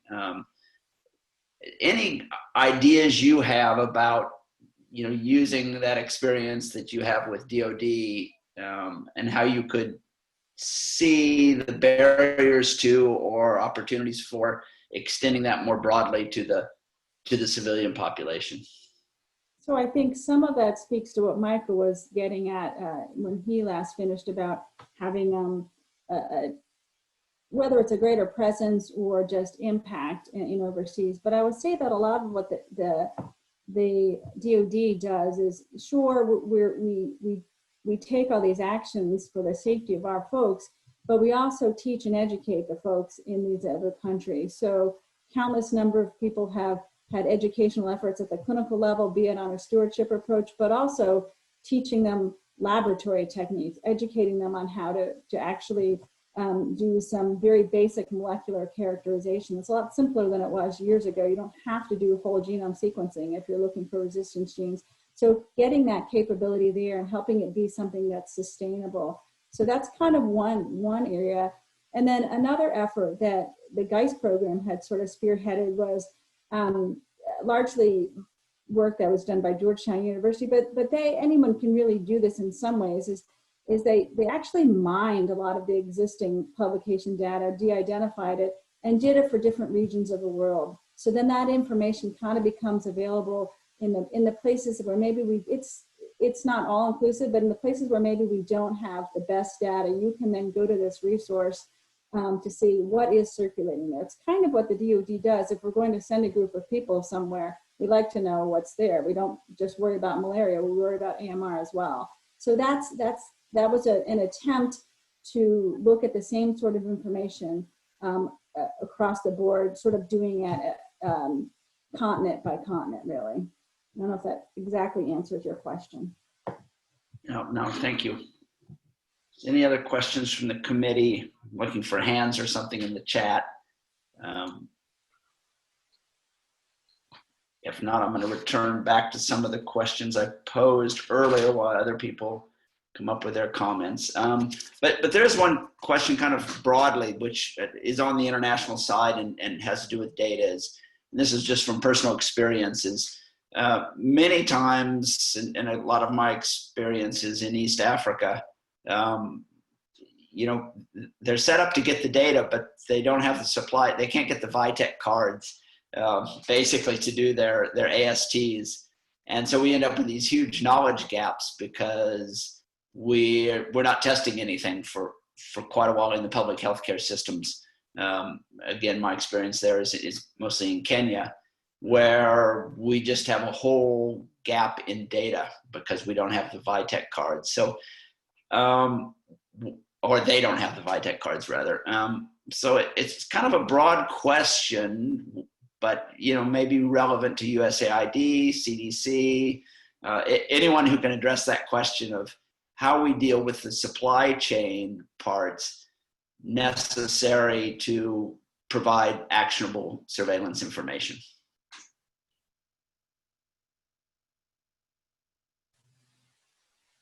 I would just chime in for one. I completely agree that supply chain across the board is an issue, but sometimes you can use other measures. Almost everybody can do a gram stain, so you have that distinction. And then some of these colorimetric tests, again, looking for resistant genes, are pretty simple, and they don't require, you know, the big old Vitek machines, much less the Vitek card. So you don't get a complete picture of what you're looking at, but if you're really trying to figure out if you're looking for the worst of the worst, there are some sort of workarounds. And this is Michael. I would certainly add to agree with what Paige said there. I think the other aspect of this is that we really haven't focused on what are these needs. I think you're absolutely right. There are supply chain issues, but we haven't paid enough attention to what is needed in these countries and what is the capacity issue of where we need to get to. And if we're not paying attention to it and we're just trying to set something up, then we're definitely going to run into supply chain issues. But if we start bringing resources to bear and identifying what these obstacles are, then I think we're either going to figure out what the supply chain issues are, or we're going to identify more, and I think Paige was sort of noting this, more direct tests that make more sense for those areas that maybe don't require all of the reagents or don't require all of the supply issues or refrigeration or any of the other pieces. You know, we've done this with other things where you can identify potentially dipstick tests or other types of tests that might get you maybe not 100% of the way there, but they'll get you maybe 75% of the way there, and that's something that you will make a difference. And you know, speaking on behalf of USAID, I mean, one of the things as a development agency, we really look at that sort of, you know, holistic national ownership of their solutions. And so I think, as you heard, you know, critical components of that we really have as foundational are, again, you know, trying to support some of the public-private partnerships and opportunities in that, as well as, you know, the regulatory and governance structures, so that it's not just sort of a lab targeted, but the entire ecosystem in which, you know, sort of a surveillance system could actually, you know, take place. And so, you know, whether we do that again through some of our, you know, again, disease specific, you know, like our TB programs and our malaria programs, these are really critical elements in which we also gear at transitioning, you know, assistance towards country ownership. I mean, that's a core component of how we engage and help support capacity building.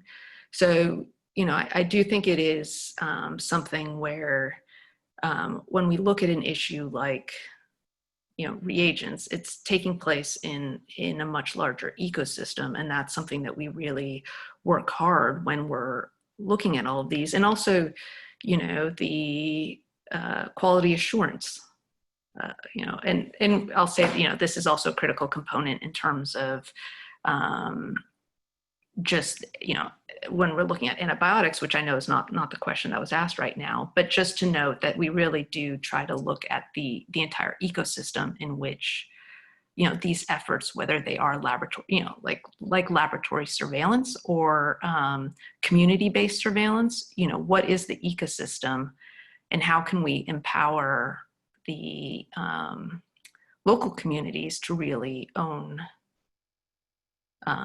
the solutions moving forward. And thank you.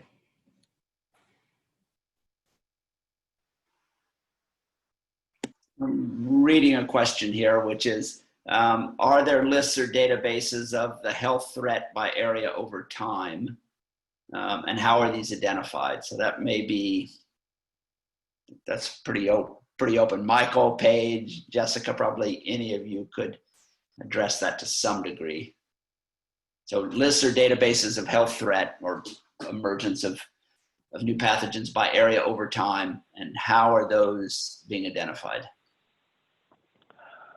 Globally, I mean, I think in the US, we've sort of identified from our own threats report what's on there and what are potential changes in our categories, and even added pathogens to that and a watch list. But again, I think that that's somewhat unique to the US and to Europe. And I don't think we have the same thing. I think WHO has created a risk and their own categories for sort of research and development in the AR space, and they have categorized pathogens and listed them. I think that's probably the closest thing that exists, but welcome thoughts from others. I mean, I'll just add one of the components. I know we mentioned sort of this, our work through the Global Health Security Agenda and sort of this joint external evaluation process. But, some of the engagement that's done through that is really looking at, having countries self-identify their greatest, infectious disease threats such that they can, develop the systems that can address them. And so that's one of the things, again, that's sort of foundational in our work is that critical role of that sort of partnership to be able to help countries self-identify. Now doesn't exactly answer the question in terms of, can we go online and find those sorts of analytics, you know what I mean, which would be awesome.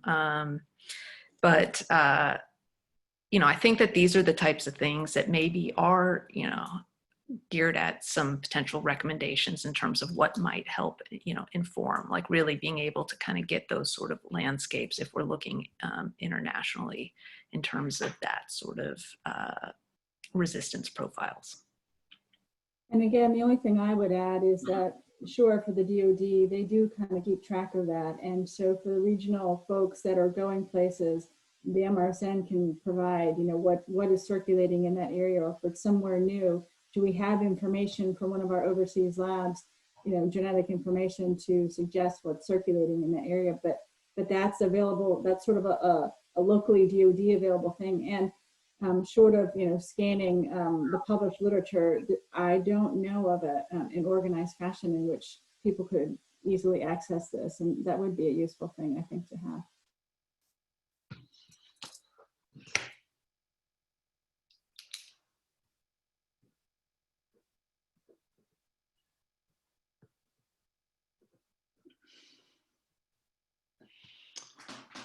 Okay, if I don't, Mary, I see Mary's hand up. It's the best way to do it, just put your hand up.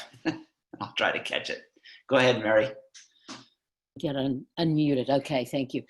Thank you for all of these presentations. I had a question, I think primarily for Michael, but I'd be interested to hear from others as well. And that's around wastewater surveillance. I know there are some networks that have linked some countries in some places, looking not only at specific microbes, but looking at resistance genes. And I'm just curious, I mean, this has obviously come up again around COVID as well, with the potential for using wastewater surveillance to identify hotspots in a sense. But what is CDC involved in any of these networks? I mean, I could imagine their use both for surveillance, but also for mapping, doing globally mapping if one could put together a network of places. And it seems to me like a potentially useful approach.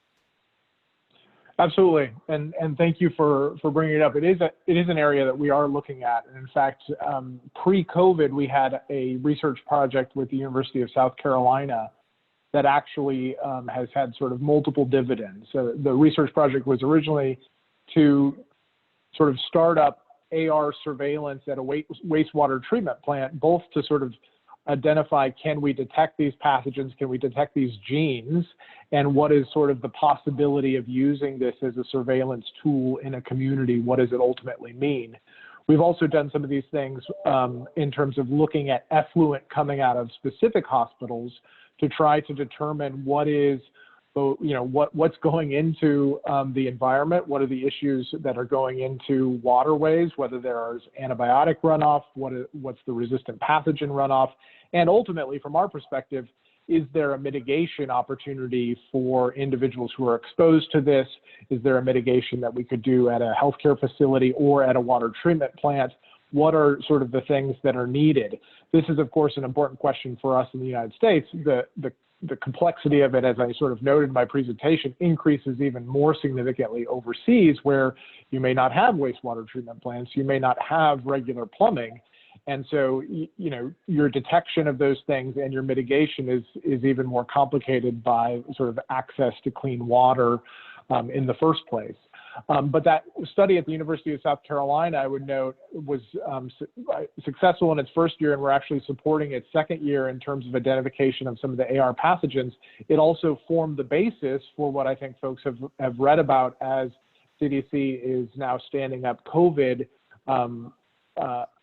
surveillance for wastewater and for sewage right now. And so that was sort of the predecessor to the COVID surveillance, and that the AR investment actually sort of paved the way for it. So it is an area where I think for any of the pathogens, it's novel in terms of using it. It's novel in terms of if we stand it up and it's effective, we still need to understand what it practically means and what you would do with the data. I think it can be incredibly useful, especially to identify areas where we might not have known a certain pathogen is in a community or circulating in a community yet. So almost like the canary in the coal mine. But I think there are potentially other applications to try and understand if we have specifically high concentrations of things that are surprising, or what are the other areas. But I think it's one where it does show great promise. I think the science is developing, and I think developing rather quickly, and we're sort of excited to see what will come of it. And Mary, the only other thing I would add is that EPA actually has a role here too. And I know they've not been on this call, but they might be an entity to which you would consider reaching out with regard to wastewater. And I'll just say that, you know, we're exploring that issue as well, particularly in collaboration with our zoonotic disease program work. And again, and agree with Michael in terms of the potential value as, you know, early warning systems, particularly, and especially when you're looking in low resource, low infrastructure settings. It has the potential to, you know, to lower the barrier of entry to really the surveillance capacities, in which, you know, you may not need, you know, the entire infrastructure system to be able to cover an entire country from the onset, but that this sort of potentially waterways surveillance may end up being a way that you can then have a smaller pool of, you know, the trained professionals that can then follow up, as I said, you know, having this sort of serving as an early warning system, or just general sort of foundation in terms of the surveillance system. So we are also looking into that and have discussed a bit with EPA as well. Michael, I want to return to the two questions I've kind of posed to you. The first is, because eventually we will be reporting back to Congress. We know that global has, from a binary perspective, has an impact on resistance in the United States. That's a definite yes. Do we have any concept of what that proportion would be? That is, and I'll take no as an answer. You know, if we did everything perfectly in our own infection prevention efforts, what is that global threat to the U.S.? Do you have any sense of how we could look at that? So I mean, I will say at the outset that I think there's not a good way to quantify it. And I think no is ultimately the answer. I think the best way that we've been able to describe it, and I think it's helpful but incomplete, is to talk through specific examples of certain things. And even then, how do you characterize some things? So one of the best examples that I think we talk about is Candida auris. And it's one of the most salient examples because it was something in 2013 we didn't have in our threats report because it had not been identified anywhere in the world at that point in time. Fast forward 2019, it's not only in our threats report, it's at the highest level in our threats report. And and we've had a significant work in terms of doing whole genome sequencing on all of the different clades of Candida auris from around the world. And we've identified 4 different clades none of them started or have a direct relationship with the US and appear to have an origin in the US, but we have cases in the US. Most of the cases we have now, though, are related to person-to-person transmission in a healthcare facility in the US. So in that case, this is something that was not a quote-unquote homegrown pathogen, but it originated in potentially 4 different other parts of the world and has now, traveled the globe and is in many countries of the world.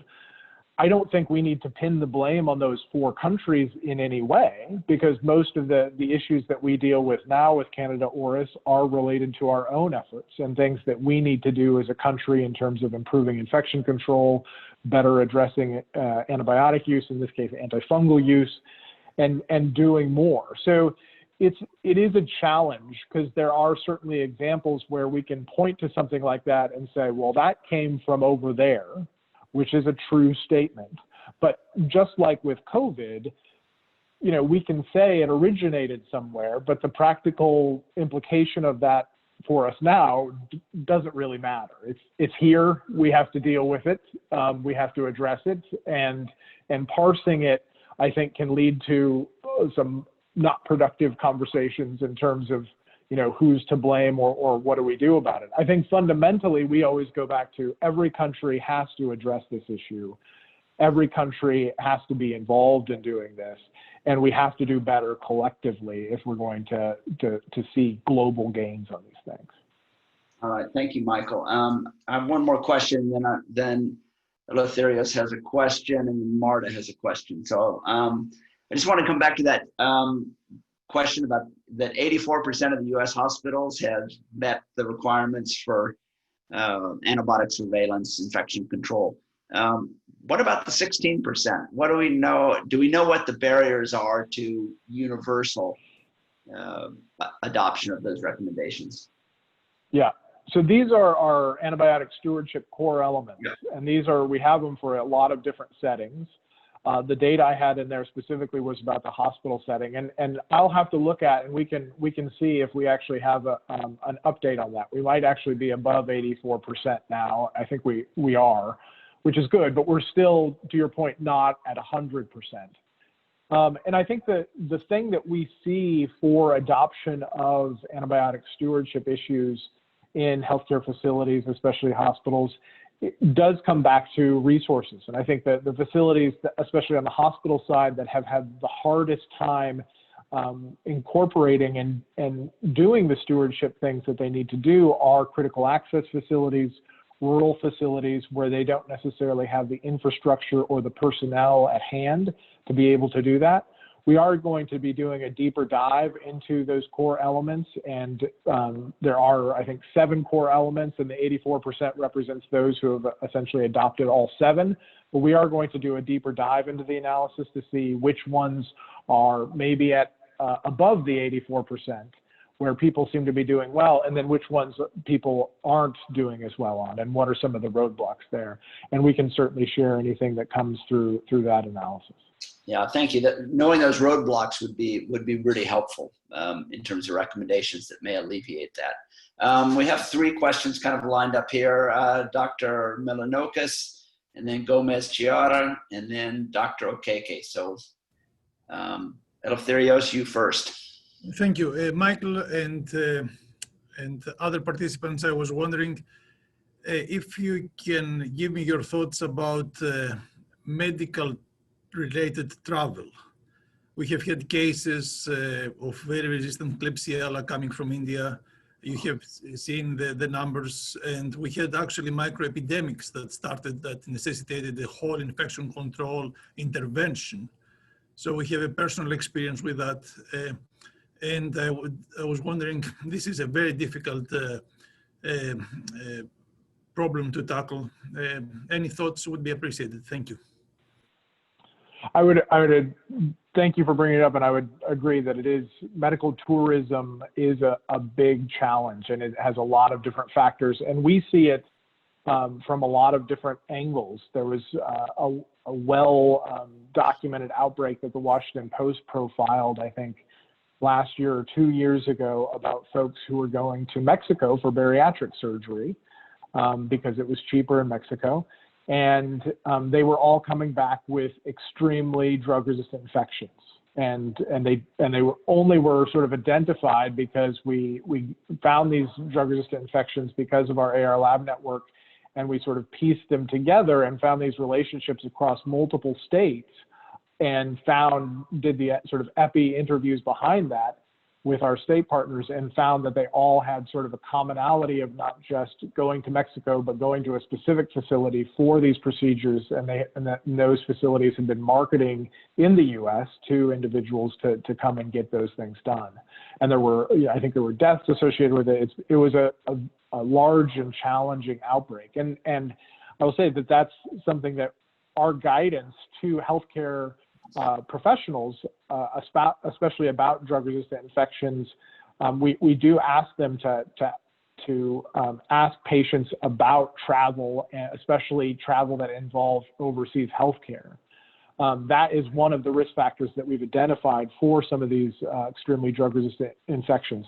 I think even more challenging, though, is that for some of these pathogens, we're seeing that it's not always the sole risk factor. And I think Candida auris is a good example of that we found some early cases that were definitely related to people who were getting healthcare overseas, but then we've sort of seen onward transmission, and some of the cases then we see in the US are actually not related to that whatsoever. And so trying to figure it out from what do you tell a healthcare provider in the US to better screen or to better assess the risk is a challenge. And then how do we better communicate to communities who are contemplating this, and how do we provide them with tools? Are there ways that they can safely do this? Are there ways that we can sort of highlight that they should consider going to certain countries or asking certain questions before they contemplate anything of this? Or do we quite frankly say, we don't consider this a safe practice in any regard and don't do it? And so I think it's really hard. And when you consider now the complexity of what's being offered for medical tourism, we're not talking about, we're talking about dental procedures, bariatric procedures, cosmetic procedures. People are going overseas to get transplants. The complexity is increasing pretty significantly. And, I think that's one of the things where when we think of how do we globally respond to this, we can't have, I think, a tailored country by country approach. We have to have something where all countries are paying attention to this. We can't just have one country paying attention to infection control and trying to deliver safe care, and other countries really not doing their job or as well as they can do for it. And so it's hard, but I think it is probably some of the best illustrations of sort of the global interconnectedness for AR are related to medical tourism. All right, Marta. Thank you.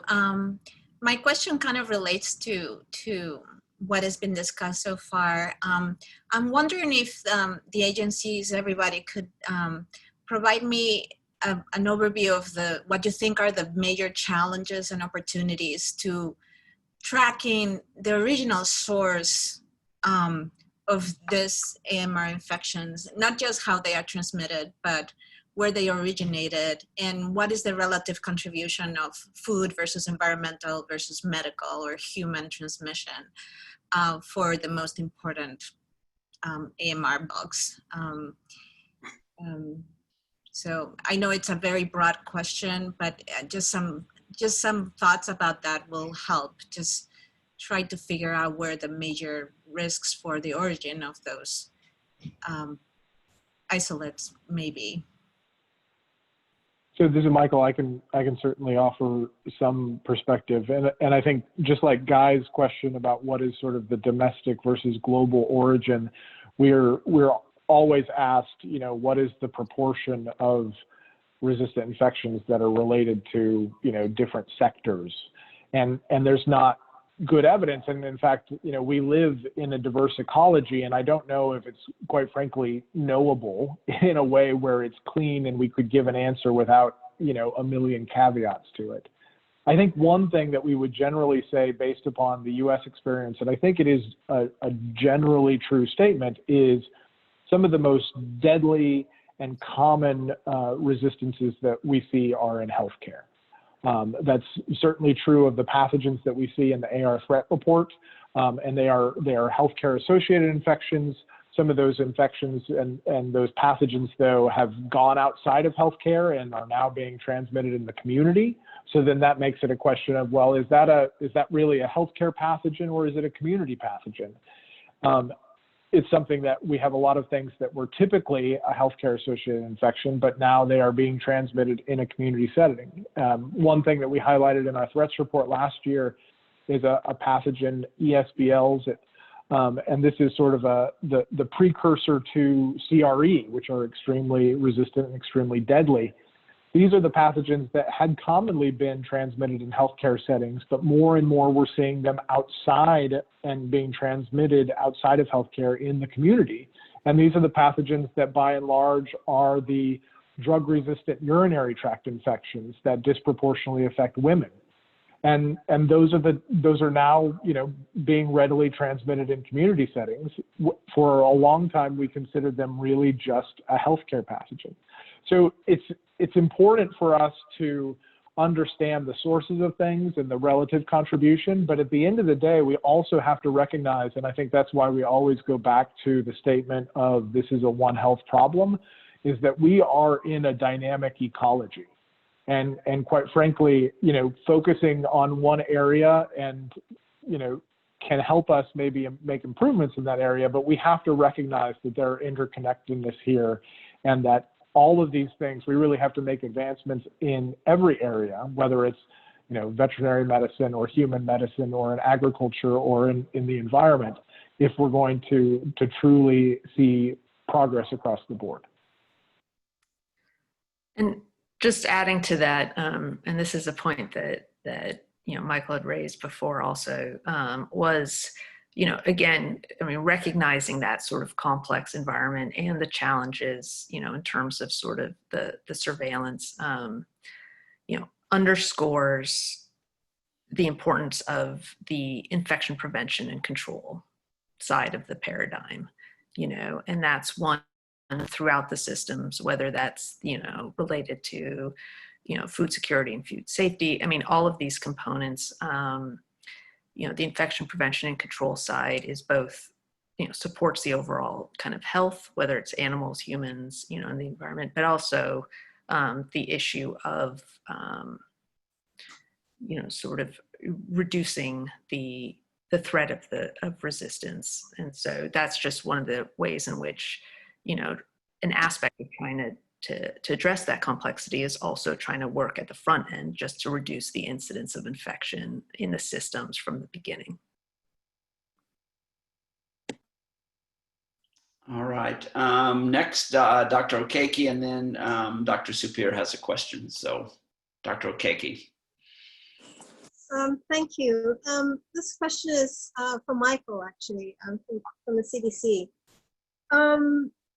I was interested in understanding whether the antibiotic resistance lab network, the colonization data that they generate, is that being tracked?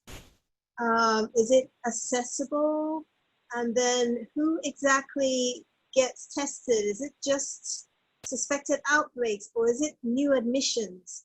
And the basis for my question is to understand whether this could potentially be a source of surveillance in commensals, which is one part of the One Health ring that typically gets left out. And then whether it can or not, are there other sources of surveillance data from people who are not necessarily in the healthcare system, either as outpatients or inpatients? Thank you. Thank you. And it's a great question. The data from the AR Lab Network, and I believe the colonization data, are available on our patient safety portal on the CDC website, and we can provide links to that. I think the data up there right now are as of 2018, and we're going to be updating it for this year as well in terms of all the different testing, including the colonization testing that takes place. The colonization testing is driven by the local healthcare the local health department as well as the local healthcare providers, depending upon the circumstances that they're facing, and also depending upon the capacity of the labs. So to give you an example, there are some cases where in an outbreak, certainly we are using it and leveraging it to make sure that all of the appropriate contacts per our guidelines are being tested and making sure that we're doing all of the things to stop the chain of transmission. There have been instances, though, when health departments have identified recurrent and endemic problems in certain facilities, and we use the lab network then to do point prevalence surveys across multiple facilities to try to determine what is going on and where we can stop it. And that's been a very successful and helpful tool as well in our fight. And I think your point about the sort of commensals and what is sort of the natural ecology of these pathogens and the resistance is an important one, and it's one that we think that we do need to do more. I don't think we have a good sense. We're always in the business of looking for pathogens and looking for infections, and we don't always pay attention to some of the greater microbial ecology that is maybe having a tremendous impact on some of these things, at the microscopic level that we don't ever have an appreciation for. And I think we've always been interested, but it's challenging and it's costly to do something like, can we do a microbial census? Can we do something where we have actually sort of a baseline of what is going on in a hospital or what is going on outside of a hospital, and what is the sort of standard, whether it's the standard gut flora of an individual or what is sort of the microbial baseline for a lot of different things. And I think helping that or establishing that would provide a lot of assistance in a lot of different ways. I think it could certainly help on the drug development side and see what the impacts are potentially on a new antibiotic, or what sort of the microbiome shifts we might see when something happens. I think it will also help us understand transmission dynamics that we might not have a full appreciation for. It's certainly I think it's helpful and would be needed. I would also just note that I think it's costly and complicated, especially when you start sampling, potentially everything. You could do a microbial census of just about anything on the planet. And then how do you prioritize those? And then if you're going to do it, are you going to repeat it every so often? And then what does it mean if something changes other than it changed? And trying to understand some of those pieces. So I think it's a really good question, and I think it's something that we have a lot of interest in, but there is a lot of complexity to it, and we're hoping maybe things like whole genome sequencing will help us to understand some of these better and establish some of these relationships, and maybe there might be some technological advances that will get us to a point where these questions are more readily answered. Thank you. Michelle. Yeah, thank you. I also have a follow-up question for Michael, and this pairs pretty well with Mary's question about surveillance of wastewater and using that as a tool to kind of see what's going on within a community. And I'm just curious, because our task says that we want to understand the risk to human health from environmental sources.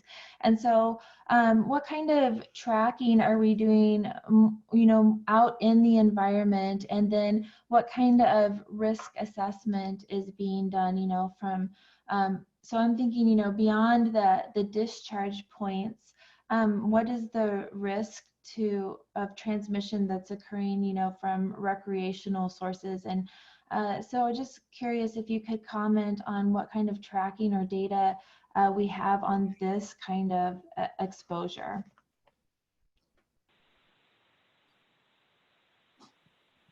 Thanks.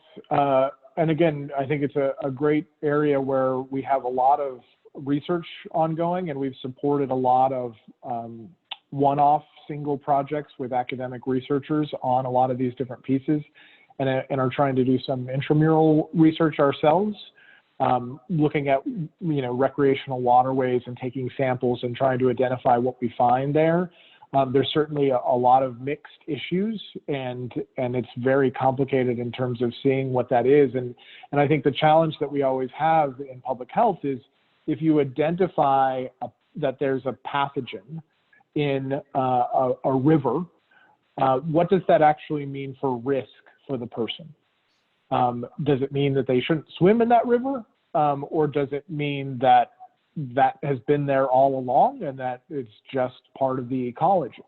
And so I think that's where we're at, where we can identify increasingly where there are resistance, where there are resistant pathogens in the environment, but we haven't yet got to the point where we can give, I think, a clear risk assessment to understand, well, are there any of these infections that we're seeing that are actually related to that? You know, the issue of ESBLs is a good one, where we've seen an increase in the community, and these are these drug-resistant UTIs. Is there a relationship between that and recreational water? It's possible, and because we have identified ESBLs as a resistant pathogen in some waterways. But we're not at a point where we can actually conclusively draw that statement and be able to sort of say to the public in certain waterways, if, you know, we can only really say it when we know it reaches sort of an EPA contamination level. And as Paige Waterman noted, that's an important role that EPA has when certain counts get above certain thresholds to be able to provide that. But I think below those thresholds, we don't have a good understanding of some of those things at a lower level for resistant pathogens. One thing I would note that we are doing that's related to the environment, and it was in one of my slides, but there's a watch list pathogen, Aspergillus fumigatus, and I sort of noted that it has an environmental and sort of a unique One Health piece. So this is a drug-resistant respiratory infection, and it's one where we are seeing, we've actually identified through whole genome sequencing that some of the resistant infections that people are having, and there's been a couple identified in the U.S. and there's been more identified in in Europe, are actually related to the antifungal or the fungal agents on crops. And so fungal agents are being sprayed onto plants. Understandably, it happens around the world in every country. There's a lot of fungal diseases, and if we didn't have those fungal agents, it would wipe out some species of plants. What we're finding is that those azole fungal agents have a very close relationship to the azole fungal agents that are used in human medicine. And some of those resistances that have developed in the environment, if you take an immune compromised person and they are near some of those drug resistant spores, they can actually get infected with that and get a drug resistant Aspergillus fumigatus. And so what we're doing actually as a part of the AR Lab network, it was actually announced this morning, is that we have a new pilot project to collect more of these Aspergillus fumigatus samples from around the country to see how common we're seeing these forms of environmental resistance, so that we have more data to be able to talk to and understand, you know, with our other federal agency partners, what is the nature of this relationship? Is it increasing? Is it decreasing? And you know, are these relationships with these azoles in, you know, we know they're in immune compromised populations, but how common is it? And is there more that we can do to better understand this problem?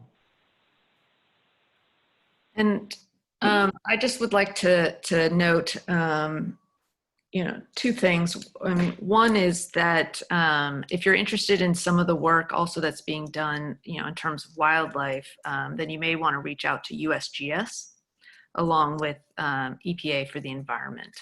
And so I know that they are not, you know, of the original group, but they are also doing work in this AMR surveillance space. And just one quick note, you know, when we've been looking at, you know, if you're starting to get into some of the environmental monitoring, you know, I hosted a meeting, co-hosted it with USGS in the lower Mekong region, and it was really trying to just develop an initial life cycle mapping of antibiotics. And this was in my previous iteration at the US Department of State. You know, and one of the things that we found, and this was just the life cycle of antibiotics versus resistance, just trying to get a sense of, you know, where do the chemicals go from when they're first produced to when they finally decompose in the environment. And this was in about, I think, 2016, you know, it was early on. You know, and for a number of countries, they might have one sediment scientist. in the entire country.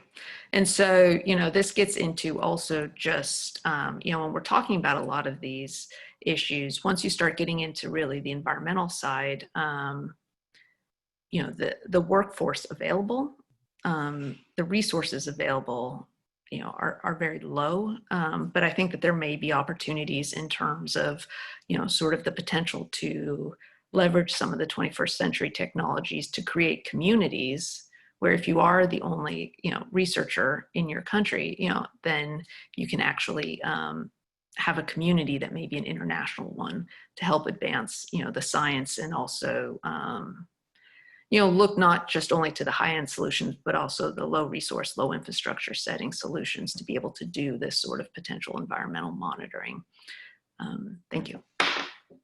Okay, we've got about 15 minutes left, so I've got a couple questions kind of stacked up here. Mary first, and then Guillaume after that. Thank And then you. I do have a question that I want to ask Dr. Flynn because it's specifically related to our statement of task. I want to catch that before we terminate today. Mary.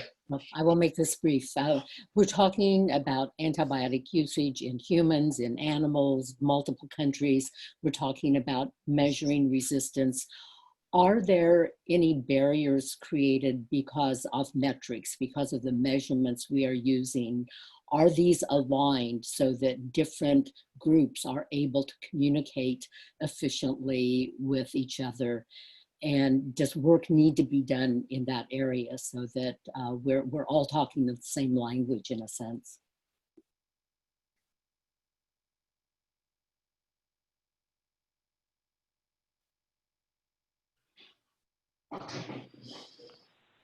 I'm not sure if that was addressed to anyone in particular. I think it is a barrier, and I think the USDA and FDA could sort of note some of these things. But I would just say, generally speaking, the recognition, the identification, the level of data available on human medicine far outweighs what we have on the other side. In terms of agriculture and veterinary medicine. And I think that's for a myriad of complicated reasons that USDA and FDA sort of noted in some of their overviews yesterday. And I think that it can be a challenge. And I think ultimately when you're talking about some of these data points also, and you're looking at diagnosis of a pathogen or resistance, you're ultimately talking about treatment and you know, certainly the treatment complexity for different species creates some complexity as well. I mean, I think the other point, though, is that there are some good, strong systems in place, as Bill Flynn noted yesterday, and as Nina noted as well. The NARM system, which is sort of the tripartite, U.S. tripartite version of where CDC collects human data, USDA collects data from animals, and FDA collects data from food, is a strong example of multifaceted testing for the same types of pathogens across sort of the One Health spectrum, where we can do additional analysis. And I know there's a lot of interest, especially with the new CARB action plan, of how can we strengthen NARMs, how can we add even more food commodities to it, and how can we get sort of deeper into it. But I certainly want to defer to FDA and USDA for further. Yeah, maybe just adding to that, I think as far as obstacles, I think as Michael alluded to, I think just from a metric standpoint and gathering data, on the veterinary animal side, I think there's, you know, infrastructure challenges in the sense of not having some sort of core infrastructure in place that may exist on the human medical side that can be tapped for accessing, you know, information and data. So I think that is fundamentally an obstacle in terms of needing to put in place some of that infrastructure to get access to information on what's happening in terms of use. I think as far as metrics go too, I think there's sort of a challenge of trying to identify the right metrics that's sort of measuring what it is you're trying to accomplish. I think clearly the big picture is obviously we're trying to slow and reduce resistance, but there's, I think, a need for some more upstream measures, like, and so for us, for example, we're focused on what can we do to improve antimicrobial use practices? How can we make sure that good stewardship practices are being implemented, across a very broad set of different settings. And so that becomes a challenge of, well, what is the right, how do you measure that, and how do you capture that kind of information to assess that the things we're implementing intended to improve use or improve, facilitate implementation of stewardship activities. How do you measure that? And that's been a struggle in terms of identifying what that is. I mean, there's other various surrogate measures. I mean, I mentioned the fact that we do track sales data, and we do that, well, we're required to do that, frankly, because it's required by law now to track that data.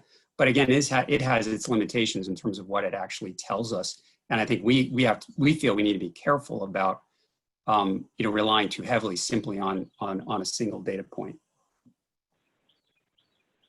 Hey, this is Patty Bright. Can I just jump in here, just kind of to an earlier comment that Jessica made? As we're talking about One Health, let's not forget that One Health is humans, animals, and the environment. And, on our end, we often joke, we call it 2/3 health, because I think that environmental side often gets forgotten here. To what Jessica was talking about earlier with the workshop on looking at kind of the cycle in the environment. I think there's so much that is unknown about what happens between the time some of those chemicals get into the environment, whether that's from people or from animals or from plants. And then, where is the ultimate, where do they ultimately end up? What are the risk factors associated with that?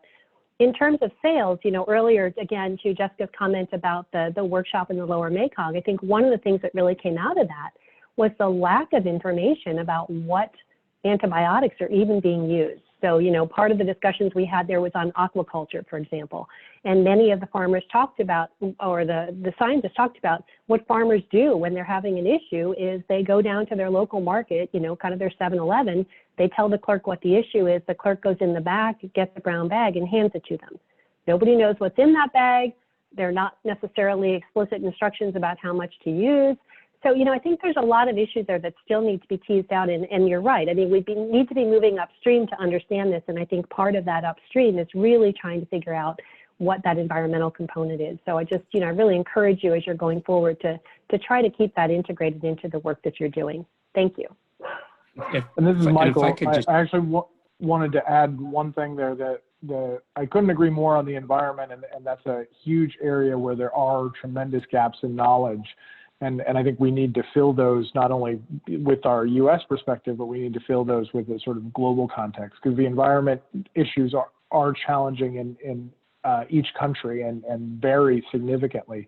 One thing I would note is that in 2018, CDC, along with the Wellcome Trust and the UK actually did a global convening about environmental AR, and we have a large report that sort of identified major areas and those global gaps in knowledge that I think is a good primer for folks. I mean, it is, I think, a good place where folks can start to understand some of the complexity we're dealing with and all of the things that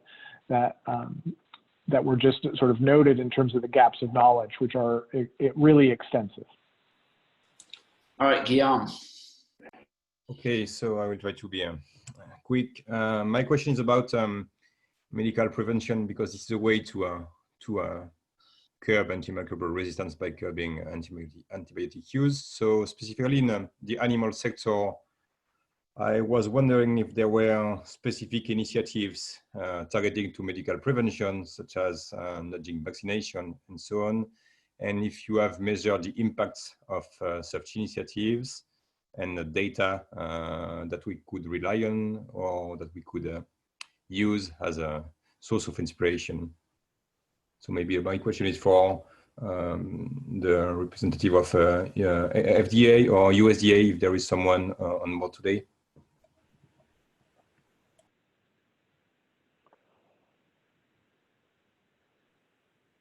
Yeah, hi, this is Nina. So yeah, no, that's a really good question.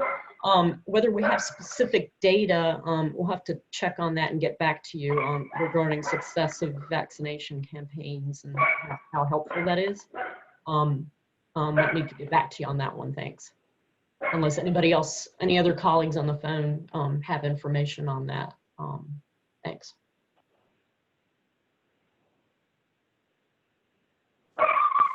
Roxanne Matroni with USDA ARS. I was just going to say that I don't know that we have specific data in terms of the impact of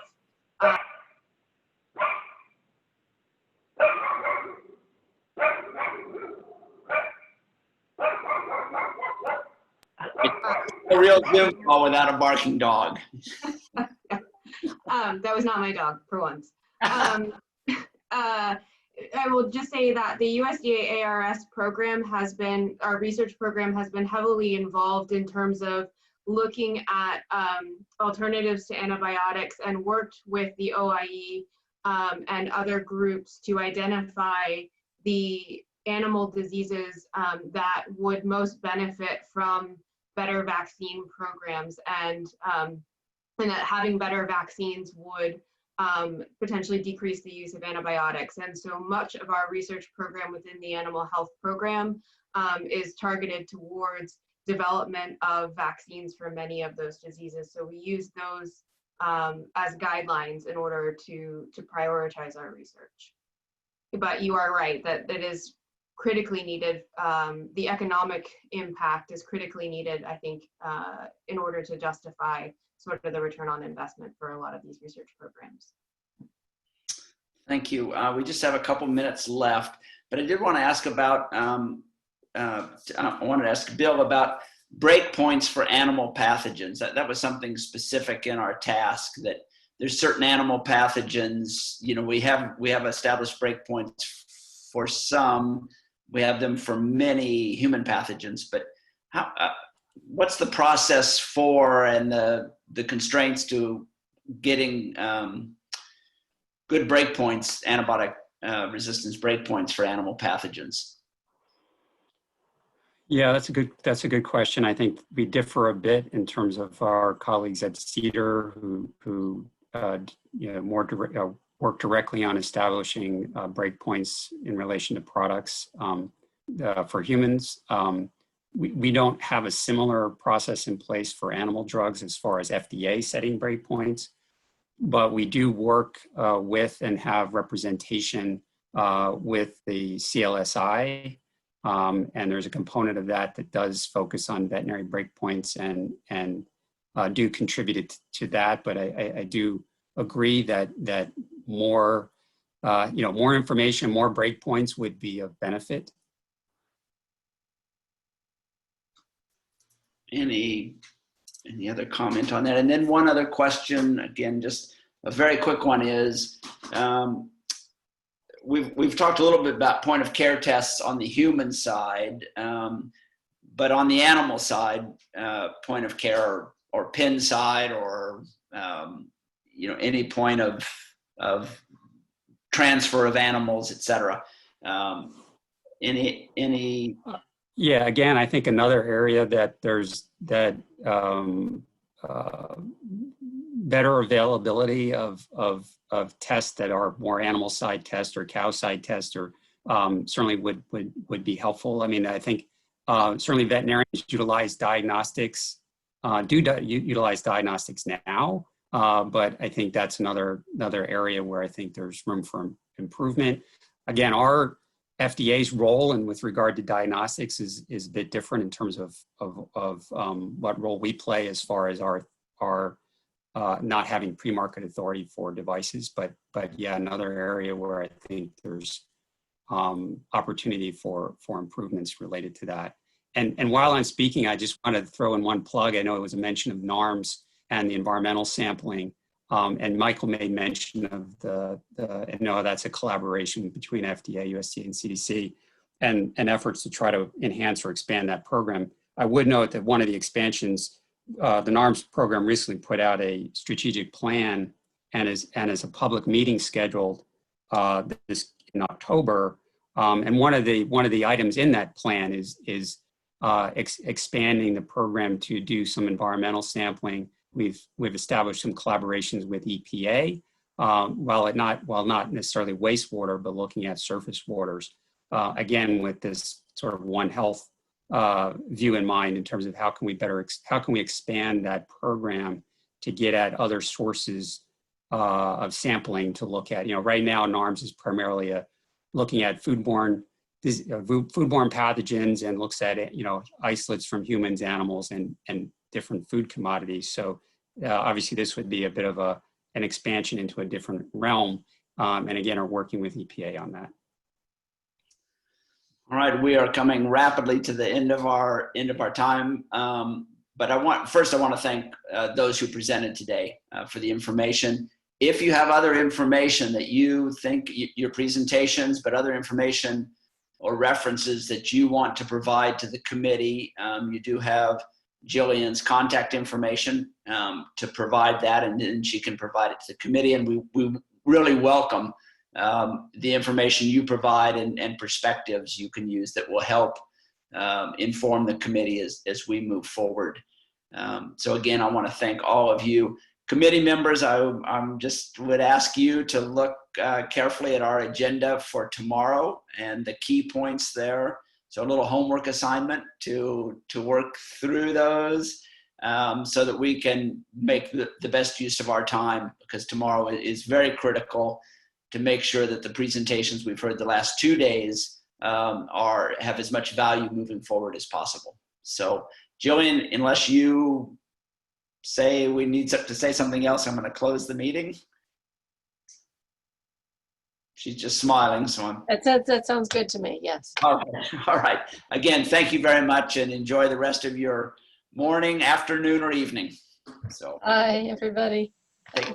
Thank you. Thank you.